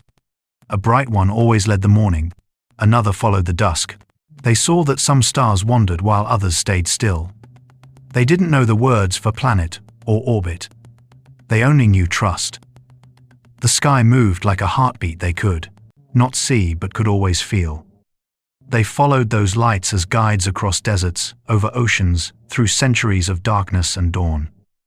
The stars told them when to plant, when to move, when to rest. To watch the heavens was to understand the language of continuity. The universe became their clock, their compass, their lullaby. Every culture found its own reflection in that endless ceiling. The Greeks saw gods. The Egyptians saw stories of rebirth. The Polynesians saw roads of light leading them home. And yet, beneath all those stories, the truth was always the same, that the stars were not distant. They were kin made of the same dust that lived in our blood. Some nights, when the air was still and the fires burned low, our ancestors must have felt a strange calm, and knowing that the lights above and the sparks below were made of the same thing, that the fire they tended was a small echo of the fire that shaped galaxies. Perhaps they looked at their own hands and saw starlight reflected in skin. They began to draw the heavens, lines connecting one star to another, a kind of cosmic handwriting. The constellations were bridges between imagination and reality, turning randomness into meaning. Every dot became a reminder that chaos, when seen with patience, becomes pattern. The universe was teaching them to see beauty in order, and order in beauty. Over generations, the stars became symbols for what humans felt but couldn't name. They used them to speak of love, destiny, loss, and return. A fallen star became a soul, finding its way home. A comet became a message.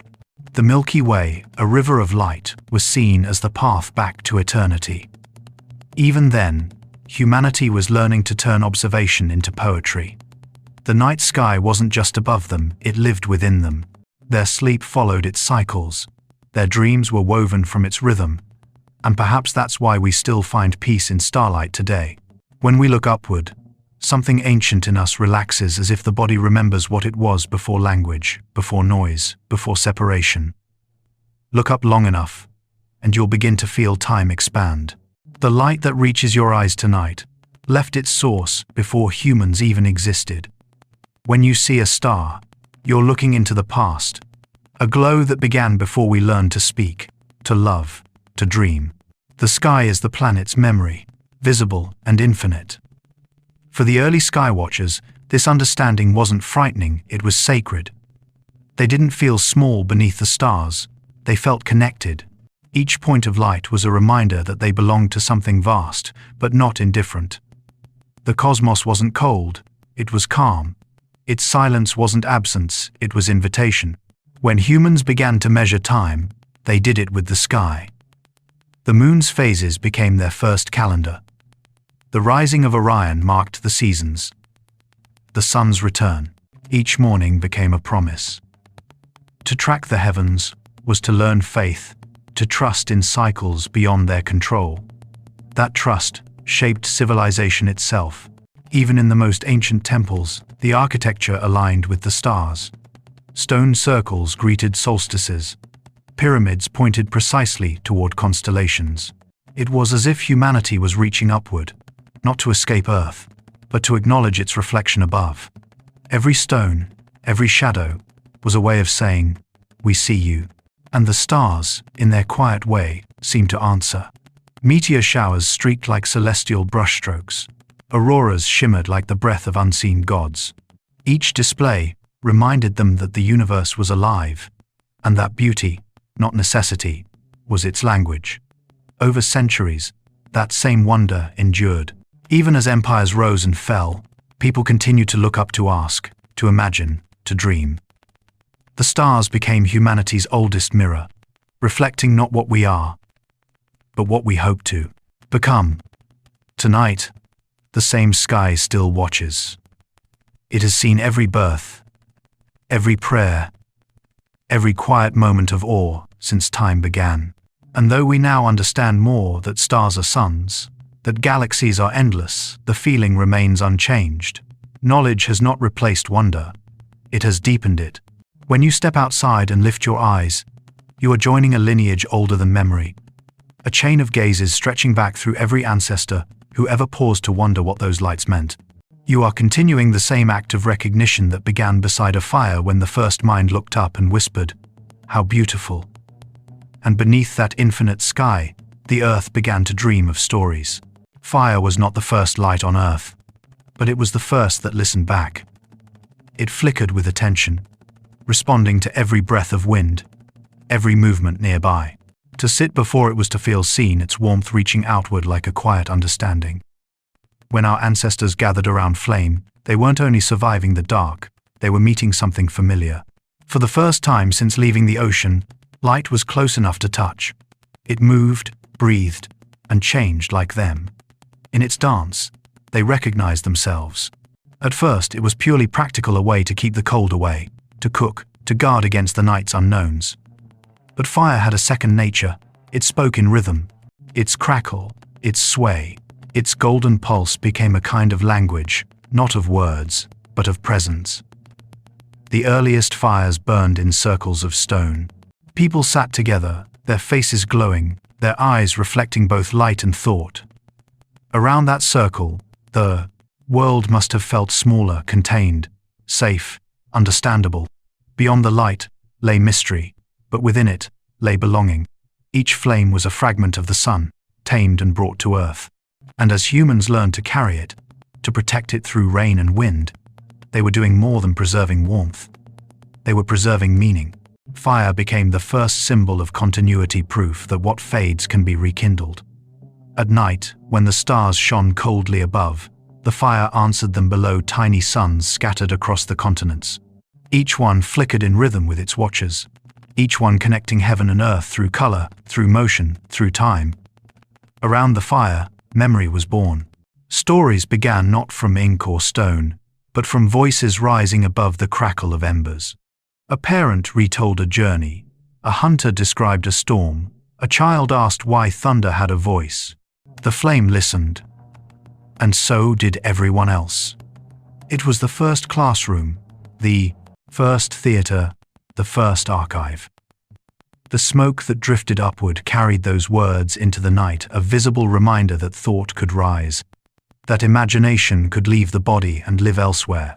Perhaps that was the first moment the idea of spirit was conceived, the sense that something unseen could ascend, like warmth leaving wood, like breath leaving lungs. Even after the fire died, its glow lingered in the eyes of those who'd watched it. They would wake the next morning and see the world still colored by its afterimage, the grass brighter, the sky softer, the air touched by ash and memory. Fire had altered more than temperature. It had changed perception. From then on, humanity carried two kinds of fire, one in the hands and one in the mind. The physical flame gave warmth, the inner one gave meaning. Every invention that followed, tools, art, writing, language, was an echo of that first flicker of awareness. Even now, you can feel the lineage. When you light a candle, when you stare at its soft motion in the dark, your mind begins to slow, your breathing steadies. You fall into the same rhythm that guided your ancestors beside their fires. It's the oldest form of meditation we know, a conversation between stillness and motion. Fire also taught impermanence. Its life was fleeting, its beauty inseparable from its fading. To keep it alive required attention, too much neglect, and it vanished. Too much fuel, and it consumed itself. Balance was learned through flame. It became a quiet metaphor for existence. Tend it gently, feed it mindfully, and it will last through the night. The sparks that jumped upward were tiny acts of creation, brief, bright, and gone. But each one contained the pattern of stars, as if the cosmos itself was flickering inside every ember. Perhaps that's why humanity began to dream of heaven as fire, a sky filled with the warmth that never dies. The flame also made shadow. For the first time, humans saw their own darkness cast against walls. Those moving silhouettes became stories, hunters, spirits, ancestors. In the flicker of light and shape, myth was born. It wasn't fear that made them imagine ghosts. It was empathy, the recognition that absence still leaves an outline. From that point on, fire and memory became inseparable. To light one was to summon the other. Every ritual, every gathering, every farewell involved flame, as if to remind the living that warmth could bridge worlds. Even as civilizations rose, and torches became lanterns, and lanterns became cities of light, the meaning never changed. Each small fire is a continuation of that first one, still whispering the same truth. That illumination, when shared, becomes connection. Tonight, when you watch light move the glow of a screen, a candle, the shimmer of street lamps in rain, you are watching memory itself. Fire still speaks. Only now, it does so in pixels and power, its voice scattered, but its message the same. I am warmth, I am continuity, I am story. And from that warmth, dreams learn to take shape. When the night grew long and the fire burned low, someone began to speak. At first it was simple, a sound imitating thunder, a gesture showing how the deer ran, a hum to mark the falling of rain. These were not yet stories, they were echoes. But echoes have power, they make the world repeat itself. Then came sequence, a cause, a consequence, a pause. A child asked why, and a parent answered not with fact, but with rhythm. Because the sun is a golden bird, and it must rest each night behind the hills. Explanation had turned into poetry. The world, once vast and wordless, was becoming understandable through imagination. Every civilization began this way, with a voice rising out of darkness, drawing pictures in sound. The storyteller's hands moved like shadows, casting mountains and rivers across the air. Listeners leaned closer, their breathing synchronized. This was the first shared dream. Story was warmth without fire, light without flame. It stitched the tribe together when cold wind howled outside. It turned isolation into belonging. It gave the future something to hold on to. A story could travel farther than any hunter, outlast any monument, cross generations unbroken. You could lose your tools, your home, your strength. But if you remembered the tale, you were still rich. The earliest myths were maps of meaning. They explained thunder, rain, hunger, love. They taught children not through instruction, but through wonder. Each fable carried a moral wrapped in awe. Respect the river, thank the forest, speak softly to the sky. To listen was to learn survival disguised as beauty. Even silence had a role. A pause between words gave time for images to bloom. The listener became part of creation, filling in the space with imagination. That partnership, teller and listener, became humanity's first true collaboration. Around every campfire, the same archetypes were born again and again. The wanderer, the teacher, the trickster, the healer. They were reflections of the people themselves, distilled into patterns so familiar that we still dream of them tonight. They became the human heartbeat's mythology, each story a pulse reminding us that meaning repeats. As language evolved, story learned structure. Repetition became ritual. Ritual became memory. To begin a story was to open a door. To end one was to promise another. The listener left, the circle changed, calmer, wiser, quieter inside. It's easy to imagine those early nights, embers breathing red, faces flickering in gold and shadow, the storyteller's voice steady and low. Outside, wolves howled. Inside, people dreamed together, imagining heroes who brought fire, creatures that guarded dawn. spirits who carried messages through wind. Fear was softened by understanding. The unknown became a friend with a name. Eventually, stories were carved into stone, painted onto walls, woven into cloth, sung to drums. But even as they took on new forms, their purpose remained the same: to connect, to make time feel less like a river and more like a circle. Some stories survived for millennia, not because they were loud, but because they were kind. They comforted as much as they instructed. They carried the whisper that runs through all life, that existence, despite its chaos, has rhythm. Even today, that rhythm endures. Every movie, every lullaby, every late-night conversation is a descendant of those first fireside tales. We still lean toward light. We still crave sequence and closure.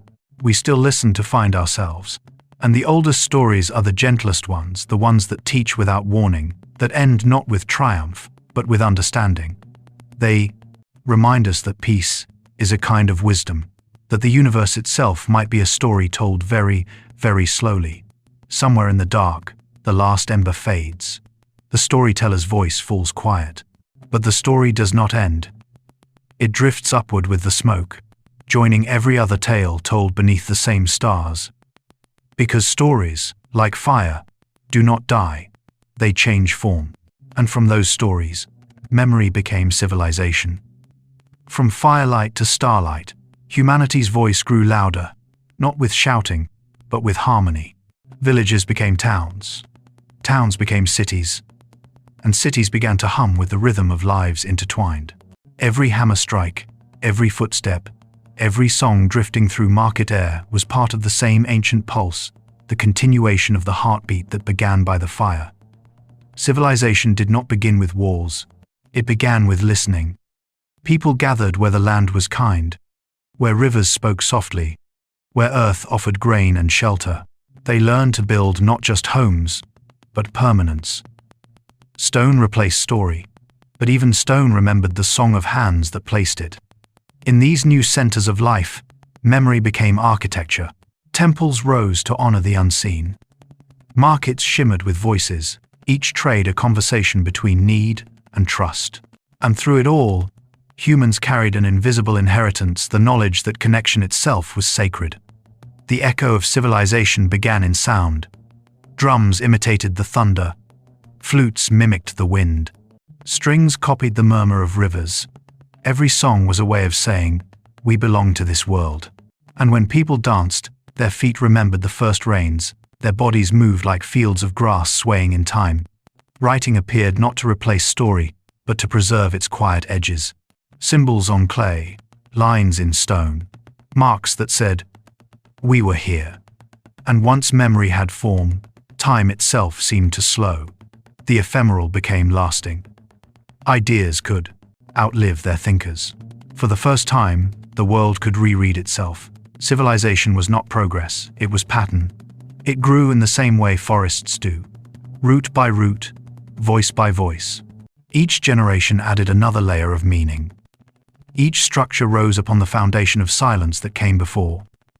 Imagine the first city at dawn. Smoke rises in thin curls above rooftops. Somewhere, a potter shapes clay. Somewhere else, a child laughs. The air smells of bread, dust, and newness. 1,000 small acts of care, each one keeping chaos at bay. It is not grandeur that builds a civilization. It is repetition with purpose. As humanity expanded, it learned to divide its attention between earth and sky, work and worship, sound and silence. But always, at the center, there remained the desire to understand. Even when surrounded by noise, the human spirit still sought moments of quiet reflection. Temples were built not to fill with sound, but to amplify stillness. Civilization learned how to speak to time. Through calendars, through architecture aligned with the sun, through art that captured fleeting emotion. Each monument, each painting, was a message left for the future. A soft echo saying, "Remember what we valued." The echo of civilization isn't just found in monuments, but in gestures, in the way one person teaches another, in how knowledge passes through touch, through story, through shared labor. Even now, every building stands not just on stone, but on memory. Humanity's noise was never truly noise. It was organization, a heartbeat turned into language. Language turned into cities. Civilization is what happens when meaning repeats often enough to become visible. And yet, even amid progress, humans continue to look upward. Between towers and walls, the same stars shone through. The night sky never left the story. It simply waited for eyes to find it again. Over centuries, civilizations rose like tides, each cresting, each retreating. But what remained constant was the echo, the persistence of connection. Empires ended, languages faded, but kindness survived. Carried in the smallest acts, a mother's song, a shared meal, a quiet moment of gratitude.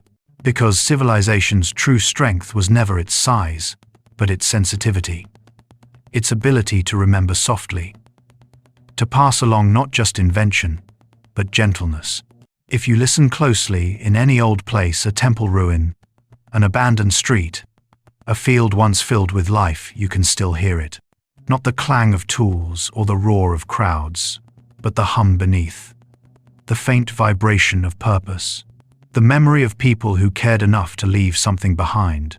We think of civilization as walls and symbols, but it's really a form of patience. The world has built itself slowly through human touch, each gesture adding to an invisible structure, one made not of stone, but of empathy. Even now, when we create, we echo that same rhythm. Every word, every image, every song is an offering to continuity. A soft message to the future saying, we tried to understand, and as the cities grew brighter, their light began to reflect the stars once more. A loop, closing softly, sky and earth, shimmering together. The fire that once lived in caves now flickered in windows, in candles, in thought. And as night fell upon every civilization that ever was, the same truth remained. We build not to last forever, but to feel, for a moment, that we have added our warmth to the endless calm. And in that warmth, the planet learned to speak. The Earth has always spoken. It just doesn't use words. Its sentences are written in rivers. Its pauses are found in valleys. Its questions roll across deserts like wind, and its answers rise slowly through forests. Each leaf a syllable in a language older than sound. To listen to the earth is to remember how to be quiet. Because it doesn't speak to ears, it speaks to presence. It speaks through temperature, through gravity, through the way rain finds your skin and asks nothing in return. When you walk barefoot across soil, you're reading a paragraph in its voice. Every texture, every grain, is the world describing itself. Mountains are punctuation, long pauses where the story deepens. Oceans are exclamations, vast, calm declarations of being. Before humanity had writing, before it even had memory, the planet was already fluent. Lava told stories of beginnings. Ice sang about patience. Sand whispered about time. Each material on Earth is a form of speech, a different way of saying I am still here. Wind was the first translator. It carried the Earth's thoughts from place to place, through canyons, over plains, across the surface of the sea. Sometimes gentle, sometimes fierce, but always articulate. Even now, if you listen carefully on a quiet night, you can hear it reading the world aloud. We often think of nature as silent, but silence itself is part of its language. It is how the planet says I am resting. The still lake, the unmoving forest, the snowfall that mutes all sound. These are not absences of voice, they are full sentences of calm. Every landscape has its dialect. Volcanoes speak in heat and pressure. Grasslands murmur in rhythm with wind. Glaciers express themselves in centuries. To truly listen, you must slow your own rhythm to match the tempo of what you wish to understand. Our ancestors knew this. They spoke to stones before they carved them. They listened to rivers before they crossed them. They waited for the earth's permission before they built. They didn't think of themselves as owners but as translators. Their rituals were not superstition, but conversation. Even now, you can still feel those ancient dialogues in the places left untouched. A canyon that hums when wind moves through it. A cave that echoes back your breath. A forest that shifts tone with every season. The Earth's voice is never gone. It's just quieter than we remember to be. Scientists can measure the planet's sound now. A deep, almost inaudible vibration called microseism. It's the sound of waves hitting shorelines, the heartbeat of tectonic plates, the whisper of wind dragging across the crust. The entire planet hums, even when no one is listening, especially then. That hum, that global resonance moves through everything, including us. Our bones are tuned to it, our cells vibrating softly at the same frequencies. Perhaps that's why standing in nature feels grounding, because it literally aligns the body with the Earth's tone. If you place your hand on a tree trunk, you can feel a faint pulse, not a heartbeat, but a slow transfer of water and life. That is the language of patience. If you stand in a field after rain, you can smell renewal before you see it. That is the language of chemistry. If you close your eyes by the ocean, you can sense distance without sight. That is the language of rhythm. The Earth never stopped speaking, we simply stopped replying. But every act of attention is a way of answering. When you water a plant, when you pause to watch clouds move, when you pick up a stone and turn it over in your palm, you are speaking back to it. And the planet, in its vast gentleness, listens every time. There are words in weather. There are stories in the curve of coastlines. Each storm is a paragraph rewritten. Each drought a long ellipsis in the planet's narrative. And still, the tone remains calm, for the Earth does not rush its meaning. It speaks across eons, trusting that those who truly listen will understand in time. Perhaps that is the deepest lesson of all, that communication doesn't require language, only presence. The mountain doesn't explain itself, yet we feel awe. The sunset offers no argument, yet we understand peace. Meaning doesn't need translation, it needs attention. To listen to the Earth is to remember where all stories come from. Before the words, before the myths, there was simply the planet, speaking softly in color, in movement, in change. Every season still carries its sentences. Every landscape, its unspoken wisdom. And if you stand still enough, if you breathe slow enough, you might realize the language of the Earth is not something to learn. It's something we've always known. And within that quiet conversation, life began to answer back. The forest is not a place, it is an action, a slow, continuous act of breathing. Stand among the trees long enough, and you'll feel it. The air moves differently here, gentler, heavier, deliberate. Each leaf rises and falls with light. Each branch sways in rhythm with wind. You are not walking through a forest, you are walking within a living lung. Every inhale you take is borrowed. Every exhale you give is returned. The exchange is ancient, older than human language, older than sound itself. You breathe, the trees breathe, and between you exists a perfect agreement, a pact signed in carbon and sunlight. Forests do not rush their work. They inhale the sun slowly, turning it into sugar, then release what we call air. The same invisible gift that fills your lungs right now.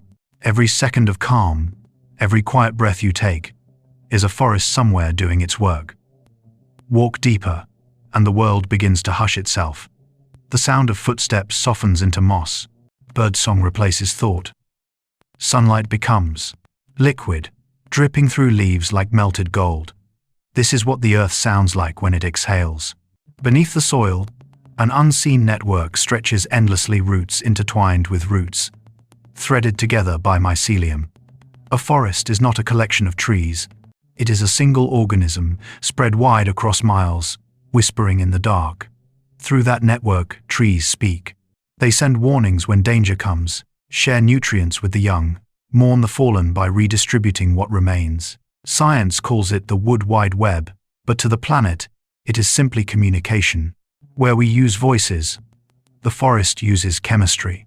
Where we send messages, it sends care.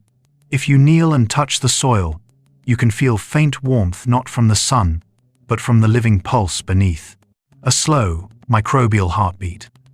Billions of invisible lives exchanging energy in a perfect circle. To the forest, death isn't an ending. It's a return. Every fallen leaf becomes memory, every broken branch, a promise to feed what comes next. There is no waste here. No excess, no noise, no urgency. Everything moves in cycles so smooth that even decay feels beautiful. When a tree falls, it becomes light again, feeding moss, nurturing roots, becoming air once more. The forest remembers every breath it's ever taken and gives it back with interest. Close your eyes and listen beyond the birds, beyond the wind.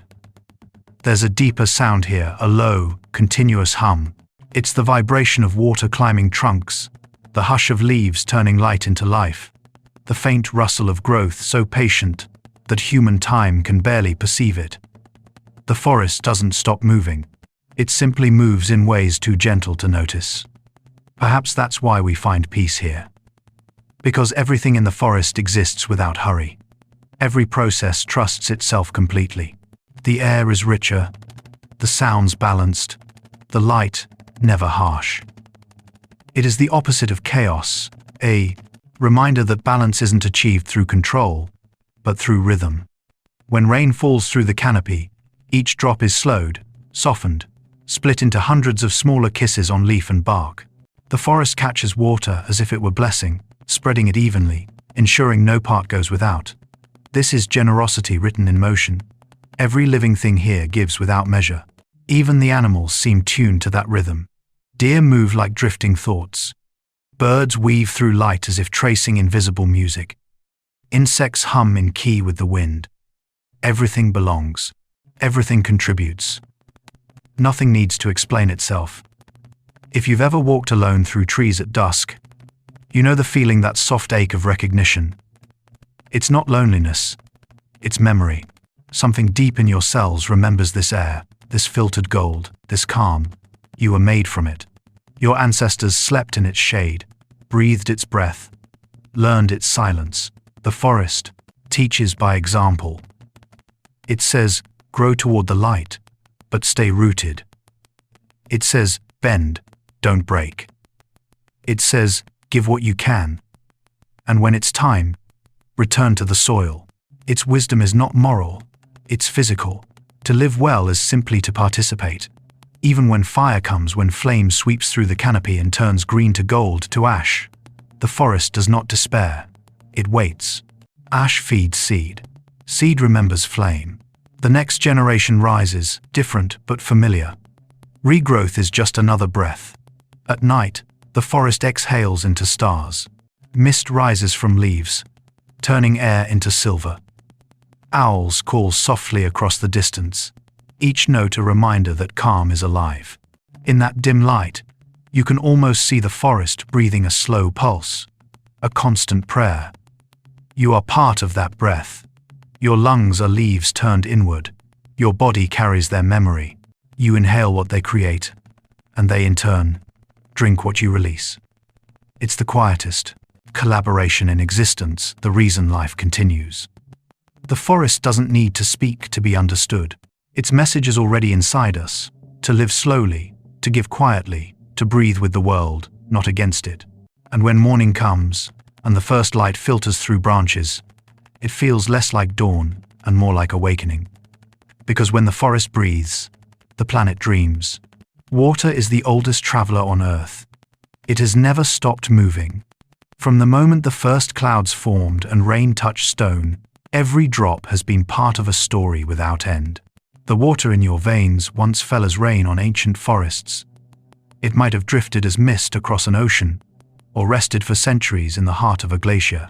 It may have passed through the lungs of creatures long gone, through rivers that no longer exist. Every molecule carries history not written, but felt. Water remembers by continuing. When rain falls, it isn't just weather, it's return. The same elements that filled primordial seas now tap softly against your window. Each droplet is time condensed, a small echo of everything that has ever lived. Watch how it moves. It never fights the surface it finds. It adapts, curving around stone, sliding through soil, joining others until individuality dissolves. In motion, it teaches the purest form of wisdom. Resistance is temporary, but flow is eternal. When rivers move, they carve memory into the planet's skin. Each bend, each canyon, each delta is the handwriting of patience. What looks like erosion is really conversation stone, listening to persistence, water speaking in touch. Stand beside a river long enough, and you'll begin to sense its pulse. The rhythm of current is not random. It mirrors the human heart. Both beat in waves, both respond to pressure, both rest only when stillness calls. Perhaps that's why the sound of running water soothes us. It reminds the body that movement can be gentle. In the depths of the sea, the same conversation continues at slower speed. Currents weave through darkness, carrying nutrients, warmth, and secrets. Even the deepest trench receives motion from the surface, a whisper of weather from thousands of miles away. Nothing in water is isolated. Every droplet feels the gravity of all others. When sunlight touches water, memory turns to light. Evaporation lifts what once was ocean into the air, turning it to cloud, turning it to promise. This is how the sky drinks. This is how the world breathes in reverse. The clouds that drift above you today carry the memory of vanished lakes, of monsoon rains, of tears and tides. Each one is a floating archive of the Earth's emotion. When they burst open again, the world receives itself back. It's a perfect circle, a cycle that has never broken. Not once, in billions of years. Every form water takes feels like a different thought of the same mind. As mist, it hides and softens. As river, it learns direction. As ocean, it holds everything. As ice, it remembers exactly. Even snow so light, so temporary lands with a precision that humbles time. Each flake, a unique design, yet all part of the same whole. That is the paradox of memory. Every piece distinct, every purpose shared. When you drink, you're not consuming something separate, you're participating in continuation. That sip has moved through clouds and creatures, through roots and rocks. It is the most intimate connection between all beings. You don't own water, you join it. Water is also empathy made visible. It takes the shape of whatever holds it, mirrors whatever looks at it. It reflects truth without judgment. You cannot lie to it. Your reflection always tells the truth. Perhaps that's why lakes and still pools have always drawn contemplation. They are the world's way of asking us to see ourselves clearly. Some cultures once said that rivers have spirits, that each stream carries consciousness. Science calls it ecosystem dynamics. But the meaning is the same. Awareness flowing in physical form. When we treat water with care, it answers. When we harm it, it remembers. The balance of purity and pollution is a mirror of our collective behavior. Even in the smallest droplet, there's a universe of patterned crystals, tension, vibration. When you whisper near still water, your voice ripples its surface. That movement may last only seconds, but energy never truly ends. It disperses, it travels, it joins the hum of everything else. Water carries emotion. It holds vibration longer than air. That's why waves sound soothing. They echo frequencies we feel in our own bodies. To listen to the ocean is to listen to yourself on a larger scale. To watch rain fall is to see the planet cleansing its own memory. And even when water freezes, it is not death. It is rest. It pauses to preserve what it has learned, holding motion inside form until warmth returns. Every thaw is resurrection. Every droplet that melts remembers how to move. In the end, water teaches us what the earth has always known, that to exist is to circulate, to hold, release, and return, to forget nothing, but to carry it gently forward. Somewhere right now, a river that began as glacier melt is joining the sea. Somewhere else, a cloud that once drifted over mountains is turning back into rain. And somewhere within you, the same process continues memory, moving quietly through blood and breath. The planet remembers itself through water. and so do we. The sky does not speak, yet it is always listening.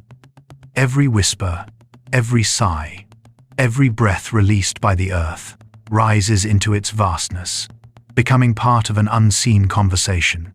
The air above you is a living archive, a memory of every sound that's ever been. It holds the salt of oceans, the scent of rainforests, the ashes of mountains. It holds laughter, birdsong, and the last words of every storm. When you look upward, you're not looking into emptiness. You're looking into memory, dispersed. Each cloud, each gust, each ray of light is a fragment of that quiet, endless listening. The sky began as vapor, the breath of the newborn earth. As the planet cooled, volcanoes exhaled, steam gathered, rain fell, and the first sky learned to weep. From that cycle came all balance, the rise and fall, the give and take. Even now, that rhythm continues without pause. The air that surrounds you has circled the world countless times. It has brushed the wings of swans in Siberia, carried the pollen of deserts, drifted through forests, crossed oceans, and now fills your lungs. Every breath is the world's gentle recycling, a soft exchange between the living and the infinite. If you stand in an open field, close your eyes, and simply listen, you'll hear it, the sky in motion. Wind moving through grass, carrying the stories of places you've never been. It is not random, it's language in movement. Each gust is a sentence, each silence, punctuation. The sky listens by absorbing. It takes the smoke of fires and turns it into cloud. It carries seeds to distant ground. It gathers warmth, then shares it where cold waits patiently. It doesn't choose what to hold, it holds everything, without judgment, without exhaustion. That's why the atmosphere feels like grace. It receives endlessly and still remains light. It teaches that openness is not weakness, but strength without resistance. To hold space for everything, joy, sorrow, rain, sunlight, and remain in motion. That is what the sky knows best. When storms form, it is not anger, it is release. When lightning splits the clouds, it is a brief translation of energy, the earth and sky exchanging static prayers. When thunder rolls across distance, it's the sound of balance returning. Every weather pattern is a cycle of expression and calm chaos resolving into harmony. Look upward after a storm, when sunlight breaks through scattered clouds. That hush, that gleaming stillness in the air, it's the sound of relief. The sky exhaling. It's the same quiet that follows forgiveness. At night, the sky becomes listening itself. The stars reappear, the air cools, the noise of the day dissolves into whispers. You can almost feel it leaning closer, a vast, invisible attention. The air seems to thicken, as if ready to cradle your thoughts. This is why night makes people reflective, because the atmosphere listens most closely when the world is quiet. The auroras near the poles are like visible hearing, the sky responding in color. Charged particles meeting magnetism, dancing in silence. They are what listening looks like when the world glows instead of speaks. There's another form of listening that happens above: echo. When sound travels upward, it doesn't vanish, it softens, spreads, and eventually returns, transformed. That's why mountain air feels different. It carries the world's softened voices, the echoes of oceans, the breath of cities, the rustle of leaves from faraway places. Sometimes, you can hear this echo in your own life. When a memory returns not as pain, but as peace. When something once heavy feels lighter. That's the emotional version of weather, a personal atmosphere finding calm again. The sky is where perspective lives. From above, all borders vanish. Storms and sunlight share the same air. Everything that seems separate on the ground is one motion up here. That's the truth of all balance. What feels divided below is unified above. When humanity first learned to fly, it wasn't conquest, it was reunion. For the first time, we returned to the element that shaped us, the invisible cradle that has always held our breath. Every wing, every sail, every lung is a continuation of that same trust. That air will hold what rises, And perhaps that's what the sky has been teaching all along: to rise gently, to release control and let current carry you, to know when to drift and when to descend, to trust in the unseen. If you've ever stood outside on a quiet night and felt the air shift just before rain, you know this language. It says, change is coming, but you are safe within it. Above us, the atmosphere curves like an embrace, a thin blue veil that protects all life, filters light, carries warmth. We live inside that kindness every day and rarely notice it. But every breath is a reminder. The sky has always been here, not watching, not judging, just listening. And beneath that listening, life continues to sing. Every sound that exists on earth is born from weather. The whisper of leaves, the crack of thunder, the hush of falling snow. Each one is a note in the atmosphere's endless song. The planet doesn't just move, it performs. To listen to weather is to hear the earth breathing in harmony with itself. It has rhythm, tempo, and tone. Rain speaks in repetition. Wind sings in pitch. Lightning marks percussion, bright, sudden, exact. And thunder is its echo, rolling through valleys like the memory of sound itself. The first humans must have listened with awe, not fear. Thunder wasn't anger, it was music too vast to understand. Rain wasn't interruption, it was renewal written in sound. Even silence between storms was part of the symphony, a pause so full it hummed. Every form of weather carries emotion. Sunlight is serenity, rain is reflection, wind is longing, snow is surrender. They are not random events. They are movements of mood, the earth expressing what it feels through rhythm and balance. When wind crosses mountains, it slows and deepens, as if catching its breath. When it glides over plains, it quickens, turning grass into a field of murmurs. Every gust carries a signature, the tone of the terrain it passes through. To stand still in a breeze is to hear geography translated into sound. Rain is the gentlest percussion. It finds its own instrument in everything it touches. Stone, leaf, roof, skin. No two drops fall with the same tone. Listen closely, and you'll hear harmony, 1,000 rhythms softly overlapping, each one resolving into calm. That's why rain makes people sleepy. It repeats without demand. It asks nothing. It becomes background serenity, a steady reminder that life can fall apart beautifully and still sound like peace. Thunder is the voice of distance. It never speaks directly. It rumbles from afar, letting you know that somewhere, air has turned light into sound. It's a translation of energy into message, the earth, announcing it has exhaled. Lightning is pure clarity. It appears and disappears faster than thought.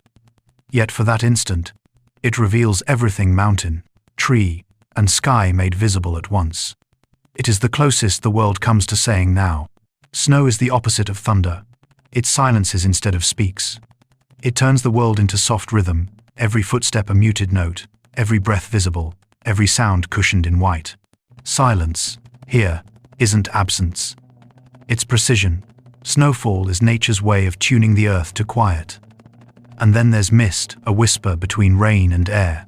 It hides and softens, making everything equal. Distance disappears, edges blur. The world feels closer, more intimate. It's as if the planet is humming to itself, content in stillness. Each kind of weather has its own key. Morning storms in minor tones, afternoon winds in open chords, evening rain in slow refrains. And when sunlight returns after darkness, the melody resolves. Light is not separate from weather, it's its conclusion. The great truth about the atmosphere is that it never stops composing.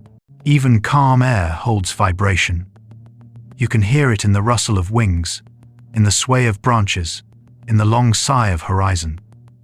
Silence, when you really listen, is not silence at all. It's the lowest note of harmony. Humans once measured time by these sounds. The first calendars followed seasons of rain and drought. Farmers woke by the song of wind. Sailors read waves like sheet music. Entire cultures lived in tune with the sky's shifting rhythm. When the weather changed, so did life, not as disruption, but as accompaniment. Even now, We feel that instinct. Our moods shift with light and temperature. We open when the air is soft, retreat when it's heavy. The body itself is a barometer, a sensitive instrument echoing the tone of the day. You are not separate from the weather. You are one of its instruments. Listen now to the hum of air conditioning, the hiss of rain on glass, the faint buzz before a storm. Modern sounds are built upon ancient rhythms. Our technology mimics weather without realizing it. Electricity like lightning, fans like wind, static like rain. We have carried the planet's song into our machines. But there's still nothing like the real thing. Standing beneath a vast sky as thunder rolls and rain begins, that is the purest concert. No melody, no chorus, just balance restored through motion. The weather teaches the same lesson over and over, that all turbulence ends in stillness, and every storm eventually becomes light. That chaos has pattern, and noise has beauty when given time. When lightning fades and clouds open to stars, you can feel it, that quiet pulse of satisfaction in the air. The world has played its song, and now it rests. Perhaps, in that sense, weather is not something that happens to us, but something we belong to. A grand, never-ending symphony in which every breath, every wave, every drop, and every silence has its place in time. And as the final note fades, the sky waits for its echo, the return of sunlight, the calm after sound. Because even the earth, after all its music, knows when to pause. Light is the oldest teacher. It needs no words, no sound, no explanation. It simply arrives, and in its presence, everything understands what to do. Every living thing on earth, from the smallest blade of grass to the human heart itself, has been shaped by light's quiet instruction. It tells flowers when to open, oceans when to rise, and minds when to awaken. It measures our days, defines our shadows, and paints meaning onto the surface of everything we see. When the sun rises, it isn't just illumination, it's remembrance, the return of warmth, of color, of purpose. Even after the darkest night, light returns without hesitation, without condition. It is the universe's most consistent act of kindness. Stand in early morning light, and you'll feel it, that soft hum across skin. The world reintroducing itself one color at a time. The air smells cleaner, the mind steadier. You remember that the planet, despite its storms, always forgives the night. Light teaches patience. It moves at an incomprehensible speed, yet takes its time arriving.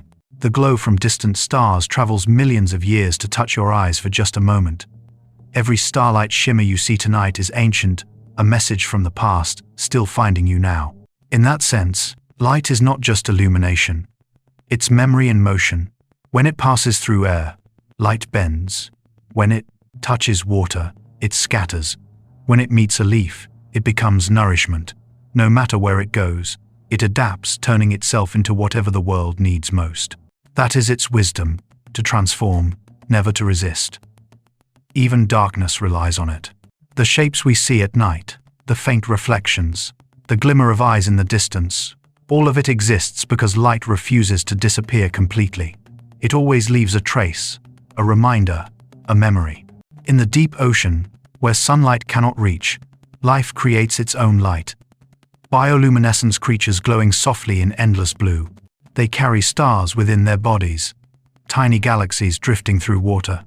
Even in the loneliest depths, the instinct to shine remains. Light is the impulse to exist beautifully, even when unseen.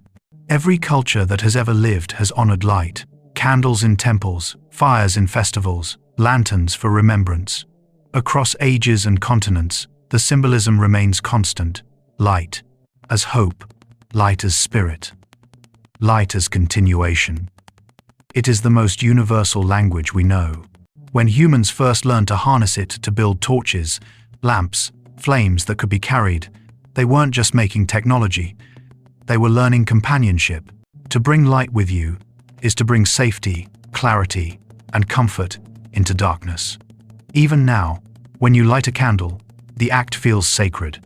It's not the brightness that soothes, but the intention, the promise that even a small glow can change everything it touches. There's a tenderness to light we often forget. It doesn't discriminate where it falls. It touches ruin and bloom alike. It graces the cracked window, the forgotten street, the smallest drop of dew on a blade of grass. Its only purpose is to reveal, and revelation, when gentle, becomes beauty. Light teaches us how to see, but also how to rest. When it fades, when twilight softens edges, when colors retreat into blue and gray, the world doesn't end. It exhales. Dusk is light's way of saying, "You've seen enough for today. Now, let the dark teach you the rest." Twilight carries the planet's calmest tone. It's the hour when even sound seems to dim. The world glows without glare, every surface turned to velvet. Shadows no longer feel sharp, they blend, they embrace. That's why dusk feels nostalgic. It reminds the soul of transitions, of beginnings folded into endings, of endings disguised as rest. And then night comes, the slow retreat of color, the soft surrender. But even here, light continues. Moonlight is proof that reflection is just as beautiful as creation. It borrows, transforms, and returns. The moon doesn't shine. It remembers.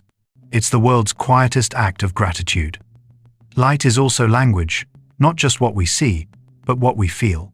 It becomes warmth on skin, direction for the lost, comfort for the fearful. Every sunrise says the same thing: begin again. And every sunset answers, you have done enough. If the weather is the music of the earth, then light is its rhythm, steady, patient, eternal. Without it, the song would have no timing, no tone. Light doesn't fight darkness. It doesn't need to. It simply appears, and darkness folds around it willingly. There is no battle, only balance. The universe, it seems, prefers illumination without violence. So when you open your eyes in the morning, remember, the same light that touched the first oceans now rests on your face. The same warmth that grew forests, that sculpted deserts, that painted dawn on the first day still moves through you. Light is not only what you see, it's what you are made from. You are the continuation of its lesson. To appear, to illuminate, to warm, to pass it on. And when the last rays fade beyond the horizon, what remains is peace, the world's soft applause for another cycle complete. Because even light, after teaching everything it knows, rests. Time does not begin, it continues. Before the first sunrise, before the first breath of wind, time was already flowing, not as minutes or years, but as possibility. The universe unfolded within it, like ink in water, a bloom that never stopped expanding. Everything that has ever lived has carried a piece of that original motion. Stars burned it, planets orbited within it, and life learned to measure it. But the truth is simple. Time does not pass. We do. Time remains still, an infinite ocean in which all events drift like waves. Each moment exists forever. We are simply the travelers moving from one to the next. The planet remembers this. You can see it in stone, each layer a preserved breath. You can hear it in ice air from 1,000 ages trapped in silence. You can even feel it beneath your feet, the ground humming with what it has seen, holding both birth and extinction with equal grace. Every rock is a diary. Every mountain, a sentence in the earth's autobiography. To touch them is to feel the weight of patience made physical. They do not rush. They do not forget. They simply endure. Time is not cruel, though we often fear it. It is gentle in its persistence. It gives everything a chance to become something else. It wears mountains down, but in doing so, creates sand, the very material of new beginnings. When you stand by the sea and watch waves erase footprints, you are witnessing time's mercy. Nothing truly disappears. It only returns to the flow. Every sunrise is a reminder that time is circular. The earth spins, the light comes back, and the same sky that looked upon ancient forests now looks upon you. We call it a new day, but it's the same moment, seen from another angle. In this sense, time is memory made visible. It collects, records, repeats. The seasons are its handwriting. Winter stores, spring releases, summer celebrates, autumn reflects, and then the cycle begins again. Time teaches by returning. Even light obeys it. The glow from a distant star may have begun its journey long before Earth even formed. And yet, tonight, that ancient light finds you. It's not traveling toward you. You are meeting it halfway, in the eternal middle, where all things overlap. Human memory is time made personal. The mind does what the planet does. It layers, it preserves, it builds meaning through repetition. Every thought you've ever had still exists somewhere in the pattern of your brain like fossils in soft clay. To remember is to time travel inward. Sometimes, we experience time not as flow, but as stillness, a moment so perfect that we feel suspended. The hush before rain, the pause between two heartbeats, the silence after a song ends. These are not escapes from time, they are glimpses of its foundation, eternity within motion. The oldest creatures on Earth know this truth instinctively. Tortoises, trees, corals, their pace matches the planet's breathing. They are not slow, they are accurate. They live in the true tempo of existence, where centuries are seconds, and change is simply life unfolding. To humans, time feels like a river carrying us away, but in reality, we are part of the current. Each of us adds to it our actions, our memories, the gentle ripples of our choices. When you speak kindly, that sound continues in ways you'll never measure. When you love, that motion becomes part of the pattern. Time is not linear. It's a resonance field, and you are one of its notes. In some ways, the most peaceful thought in the universe is that nothing is ever truly lost. The people who came before, the laughter that once filled a room, the sound of rain from a forgotten day, all of it still exists in the quiet vibration of the whole. The universe keeps everything. It simply transforms the form. Even death, which feels like ending, is just the body's way of returning energy to the clockwork of creation. We are borrowed light, given shape for a while. And when the shape dissolves, the light returns home. Time holds it gently. You can feel this if you slow down enough. Look at dust drifting in sunlight. Those tiny particles were once stars, oceans, plants, dreams. They are history floating in front of you. Every breath you take contains the memory of billions of years atoms that belong to dinosaurs, to trees, to strangers who once looked at the same sky. Time is the truest continuity, the only thread that runs unbroken through everything that has ever been. And yet, it's also the gentlest. It doesn't demand to be noticed. It simply allows. It gives meaning through motion. It turns moments into memories, and memories into peace. Perhaps that's why stillness feels sacred, because in stillness, we sense time directly, not as ticking, but as presence, not as pressure, but as belonging. It is the reminder that nothing is ahead or behind, that everything that will ever happen is already part of one great unfolding. The earth remembers all of it, the universe too, and through that memory, it keeps teaching us the same soft truth, that to exist is to be part of something that never ends. And somewhere within that endlessness, life learned to wonder why. Life has never been in a hurry. From the first flicker in the ocean's darkness to the pulse of your own heartbeat, it has always moved at the pace of patience. When we imagine life, we often think of movement, growth, hunger, survival, but its true nature is waiting. Waiting for light, waiting for balance, waiting for the right moment to begin again. The earliest forms of life waited billions of years for oxygen. Plants waited for soil. Animals waited for warmth. Even stars waited for gravity to gather them. Everything that exists is the result of patient timing, the quiet coordination of need and readiness. You can see that patience in everything that grows. A seed does not rush to break open. It trusts the darkness, rests within it, lets the earth cradle it until warmth calls. Only then does it emerge, slowly, silently, unfolding into the light as if it has all the time in the world, because it does. Every forest began as waiting, every coral reef as a long, slow repetition. Life's rhythm is measured not in minutes, but in chances taken and repeated, generation after generation.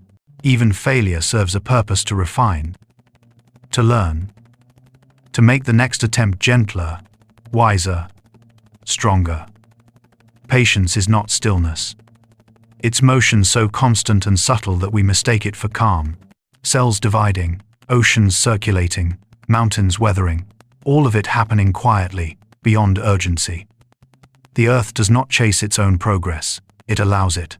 When you look at the slow unfolding of evolution, it feels like purpose, but it's really persistence. Life simply keeps trying, again and again, refining itself through time. The first creatures that learned to breathe air did so not because they were clever, but because patience had given them enough chances to adapt. And when one form ended, another began, picking up where the last left off. Nothing is wasted in this process. The patience of life ensures that every end is an instruction for what comes next. Perhaps that's why we find calm in nature, because we recognize ourselves in its patience. Every inhale you take, every blink, every heartbeat, is a small version of the same rhythm. Your body carries the same wisdom that shaped galaxies. Move slowly, repeat gently, trust the process. Life doesn't seek perfection, it seeks continuation. A tree doesn't mind if its branches twist unevenly. A river doesn't question its path. They grow, they flow, and in doing so, they fulfill their purpose completely. Perfection, in nature, is simply participation. Watch how animals wait. A heron stands motionless for minutes before striking once. A spider weaves, then pauses for days. A whale dives into depths where sound travels slowly, listening for echoes that might take moments to return. This is the patience of survival, not laziness, but mastery of timing. They move when the world tells them it's time, never before. Human life, too, was once slower. We followed seasons, slept when the dark came, ate when the earth offered. We were synchronized with the same patience that shaped the stars. It's only recently that we began to rush, measuring time in fragments instead of cycles, mistaking speed for purpose. But somewhere deep inside, we still remember the old rhythm. That's why slowness feels like healing. It's not indulgence, it's alignment. Patience is what allows beauty to last. A canyon's curves are sculpted by millennia of water. A pearl takes years to form inside its shell. Even love, the humankind, requires time to mature, moments of silence, growth, forgiveness. All things of value grow slowly. Life's patience is not passive, it's faithful. It trusts that what is meant to unfold will unfold, that light will return, that warmth will come, that stillness will end in song. It never doubts its own continuity. Sometimes, patience looks like survival. A seed lying dormant through drought. A bear sleeping through winter. A coral reef dimming its color to preserve energy until better tides return. There is wisdom in stillness, a deep knowing that rushing achieves nothing that time won't bring on its own. The patience of life is also forgiveness. Forests regrow after fire. Grass rises after flood. Even extinction is not a mistake, it's space made for the new. The earth does not grieve as we do. It transforms sorrow into soil. Everything that falls becomes nourishment for what continues. In your own life, you can feel this rhythm too. The pause between decisions, the waiting before understanding, the slow forming of acceptance. Growth, whether in nature or the heart, always takes longer than you expect. But it always happens, not in bursts, but in breaths. Life teaches this through its smallest examples. The slow ripening of fruit, the long migration of birds, the patience of rain carving stone. Each act says the same thing. There is no need to rush. When you see an old tree, roots deep, bark thick, branches rising with quiet certainty, you are looking at time turned patient. It stands not as a monument, but as a reminder. Strength is the reward of stillness. The patience of life has kept the planet breathing for billions of years. It is what makes evolution kind instead of cruel. And it is what allows you to rest without guilt, because the world will keep moving even while you are still. So when you feel behind, remember the forest. When you feel lost, remember the river's slow persistence.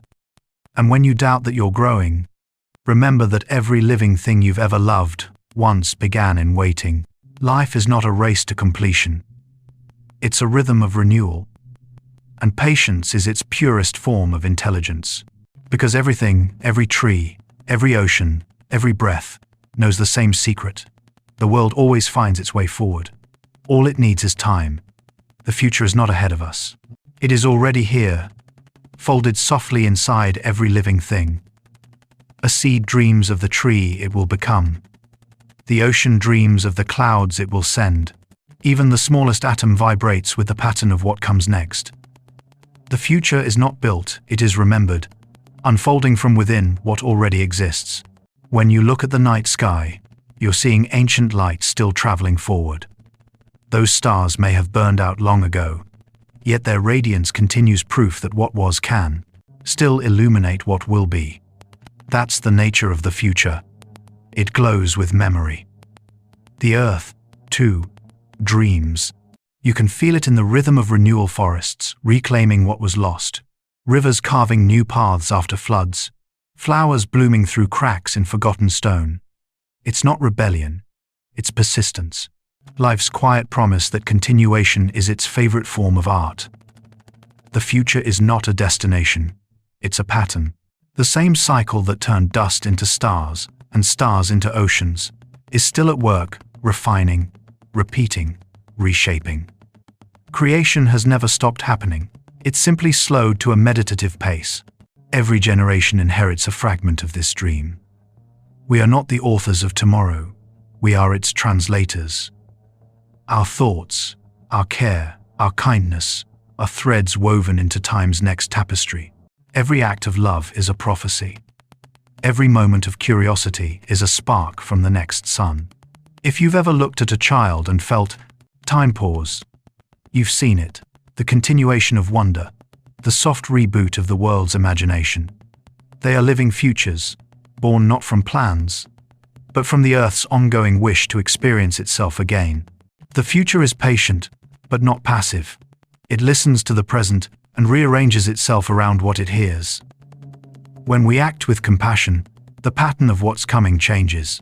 When we destroy carelessly, the pattern ripples differently. Time is responsive, not mechanical. It dreams through us. In the vast history of the planet, every crisis has been followed by renewal. Volcanoes gave birth to fertile soil. Extinctions made room for new songs of life. Even the coldest ice ages ended in warmth. This isn't optimism, it's physics. Entropy and order are two halves of one endless breath. The world expands, collapses, and begins again, always with the same soft intention: to keep becoming. If you could watch the Earth from far enough away, you'd see not chaos, but choreography. Continents drifting like slow dancers, storms swirling like breath, oceans shimmering in endless applause. It has rhythm, it has purpose. The future is not random, it's the universe rehearsing grace. In quiet moments, when you feel an unexplained sense of hope, that's the future brushing against you. It arrives in fragments. A sudden calm, a strange certainty, a glimpse of beauty in an ordinary moment. It's not telling you what will happen. It's reminding you that happening itself will always continue. The same stardust that built the past is building the future right now. Atoms in your breath will one day become rain, soil, light. You are not moving toward the future. You are part of its construction. Every heartbeat, every thought, adds to its architecture. Even silence contributes. Rest is part of creation's rhythm. When you sleep, the mind organizes experience, dreams rearrange memory, and the world continues its gentle work without you. Perhaps that's why dreaming feels sacred, because it's collaboration. When you dream, you help the universe imagine itself anew. The future doesn't arrive suddenly. It emerges quietly, like dawn seeping through clouds. The first light doesn't announce itself. It reveals what was always waiting. In that way, tomorrow is simply today, seen differently. And maybe that's the deepest truth. The future is not somewhere else. It's the same world, looked at with softer eyes. The river of time never asks where it's going. It flows, trusting gravity, trusting motion. Likewise, life does not need certainty. It only needs continuity. The universe dreams because it can, because it must, because dreaming is how it stays alive. When you look forward, try not to see a line, see a circle, see a rhythm, see an endless pulse of beginnings, disguised as endings. You are not a traveler in time. You are time, in temporary human form, pausing long enough to notice itself. And one day, when your story folds back into the Earth's memory, your atoms will dream again, as rain, as wind, as someone else's heartbeat. You will continue. You always have. The future is not a promise. It is a presence. It's happening right now in your breathing, in the quiet hum of the planet, in the light that still travels from stars long gone. The Earth is dreaming still, and tonight you are part of its dream. And now, it wants you to rest inside that sound. Close your eyes. Imagine the sky above you not heavy, but endless, a soft canopy of quiet blue and starlight. Feel it resting against your thoughts, cool and calm. Imagine your body as part of the landscape, breathing with the same rhythm as trees, as tides, as wind. Everything is connected here. Everything is at peace. The rivers that began this story still flow. The forests still breathe. The oceans still remember. And the stars, those ancient lanterns of patience, are still sending their light. They have been shining for millions of years, just for this moment, when you would look up and remember. The earth beneath you hums quietly, its warmth rising through the ground, through you, into stillness. You are safe here. You have always been safe here. Let your breath match the planet's. Inhale, the tide comes in. Exhale, the tide goes out. The rhythm is ancient.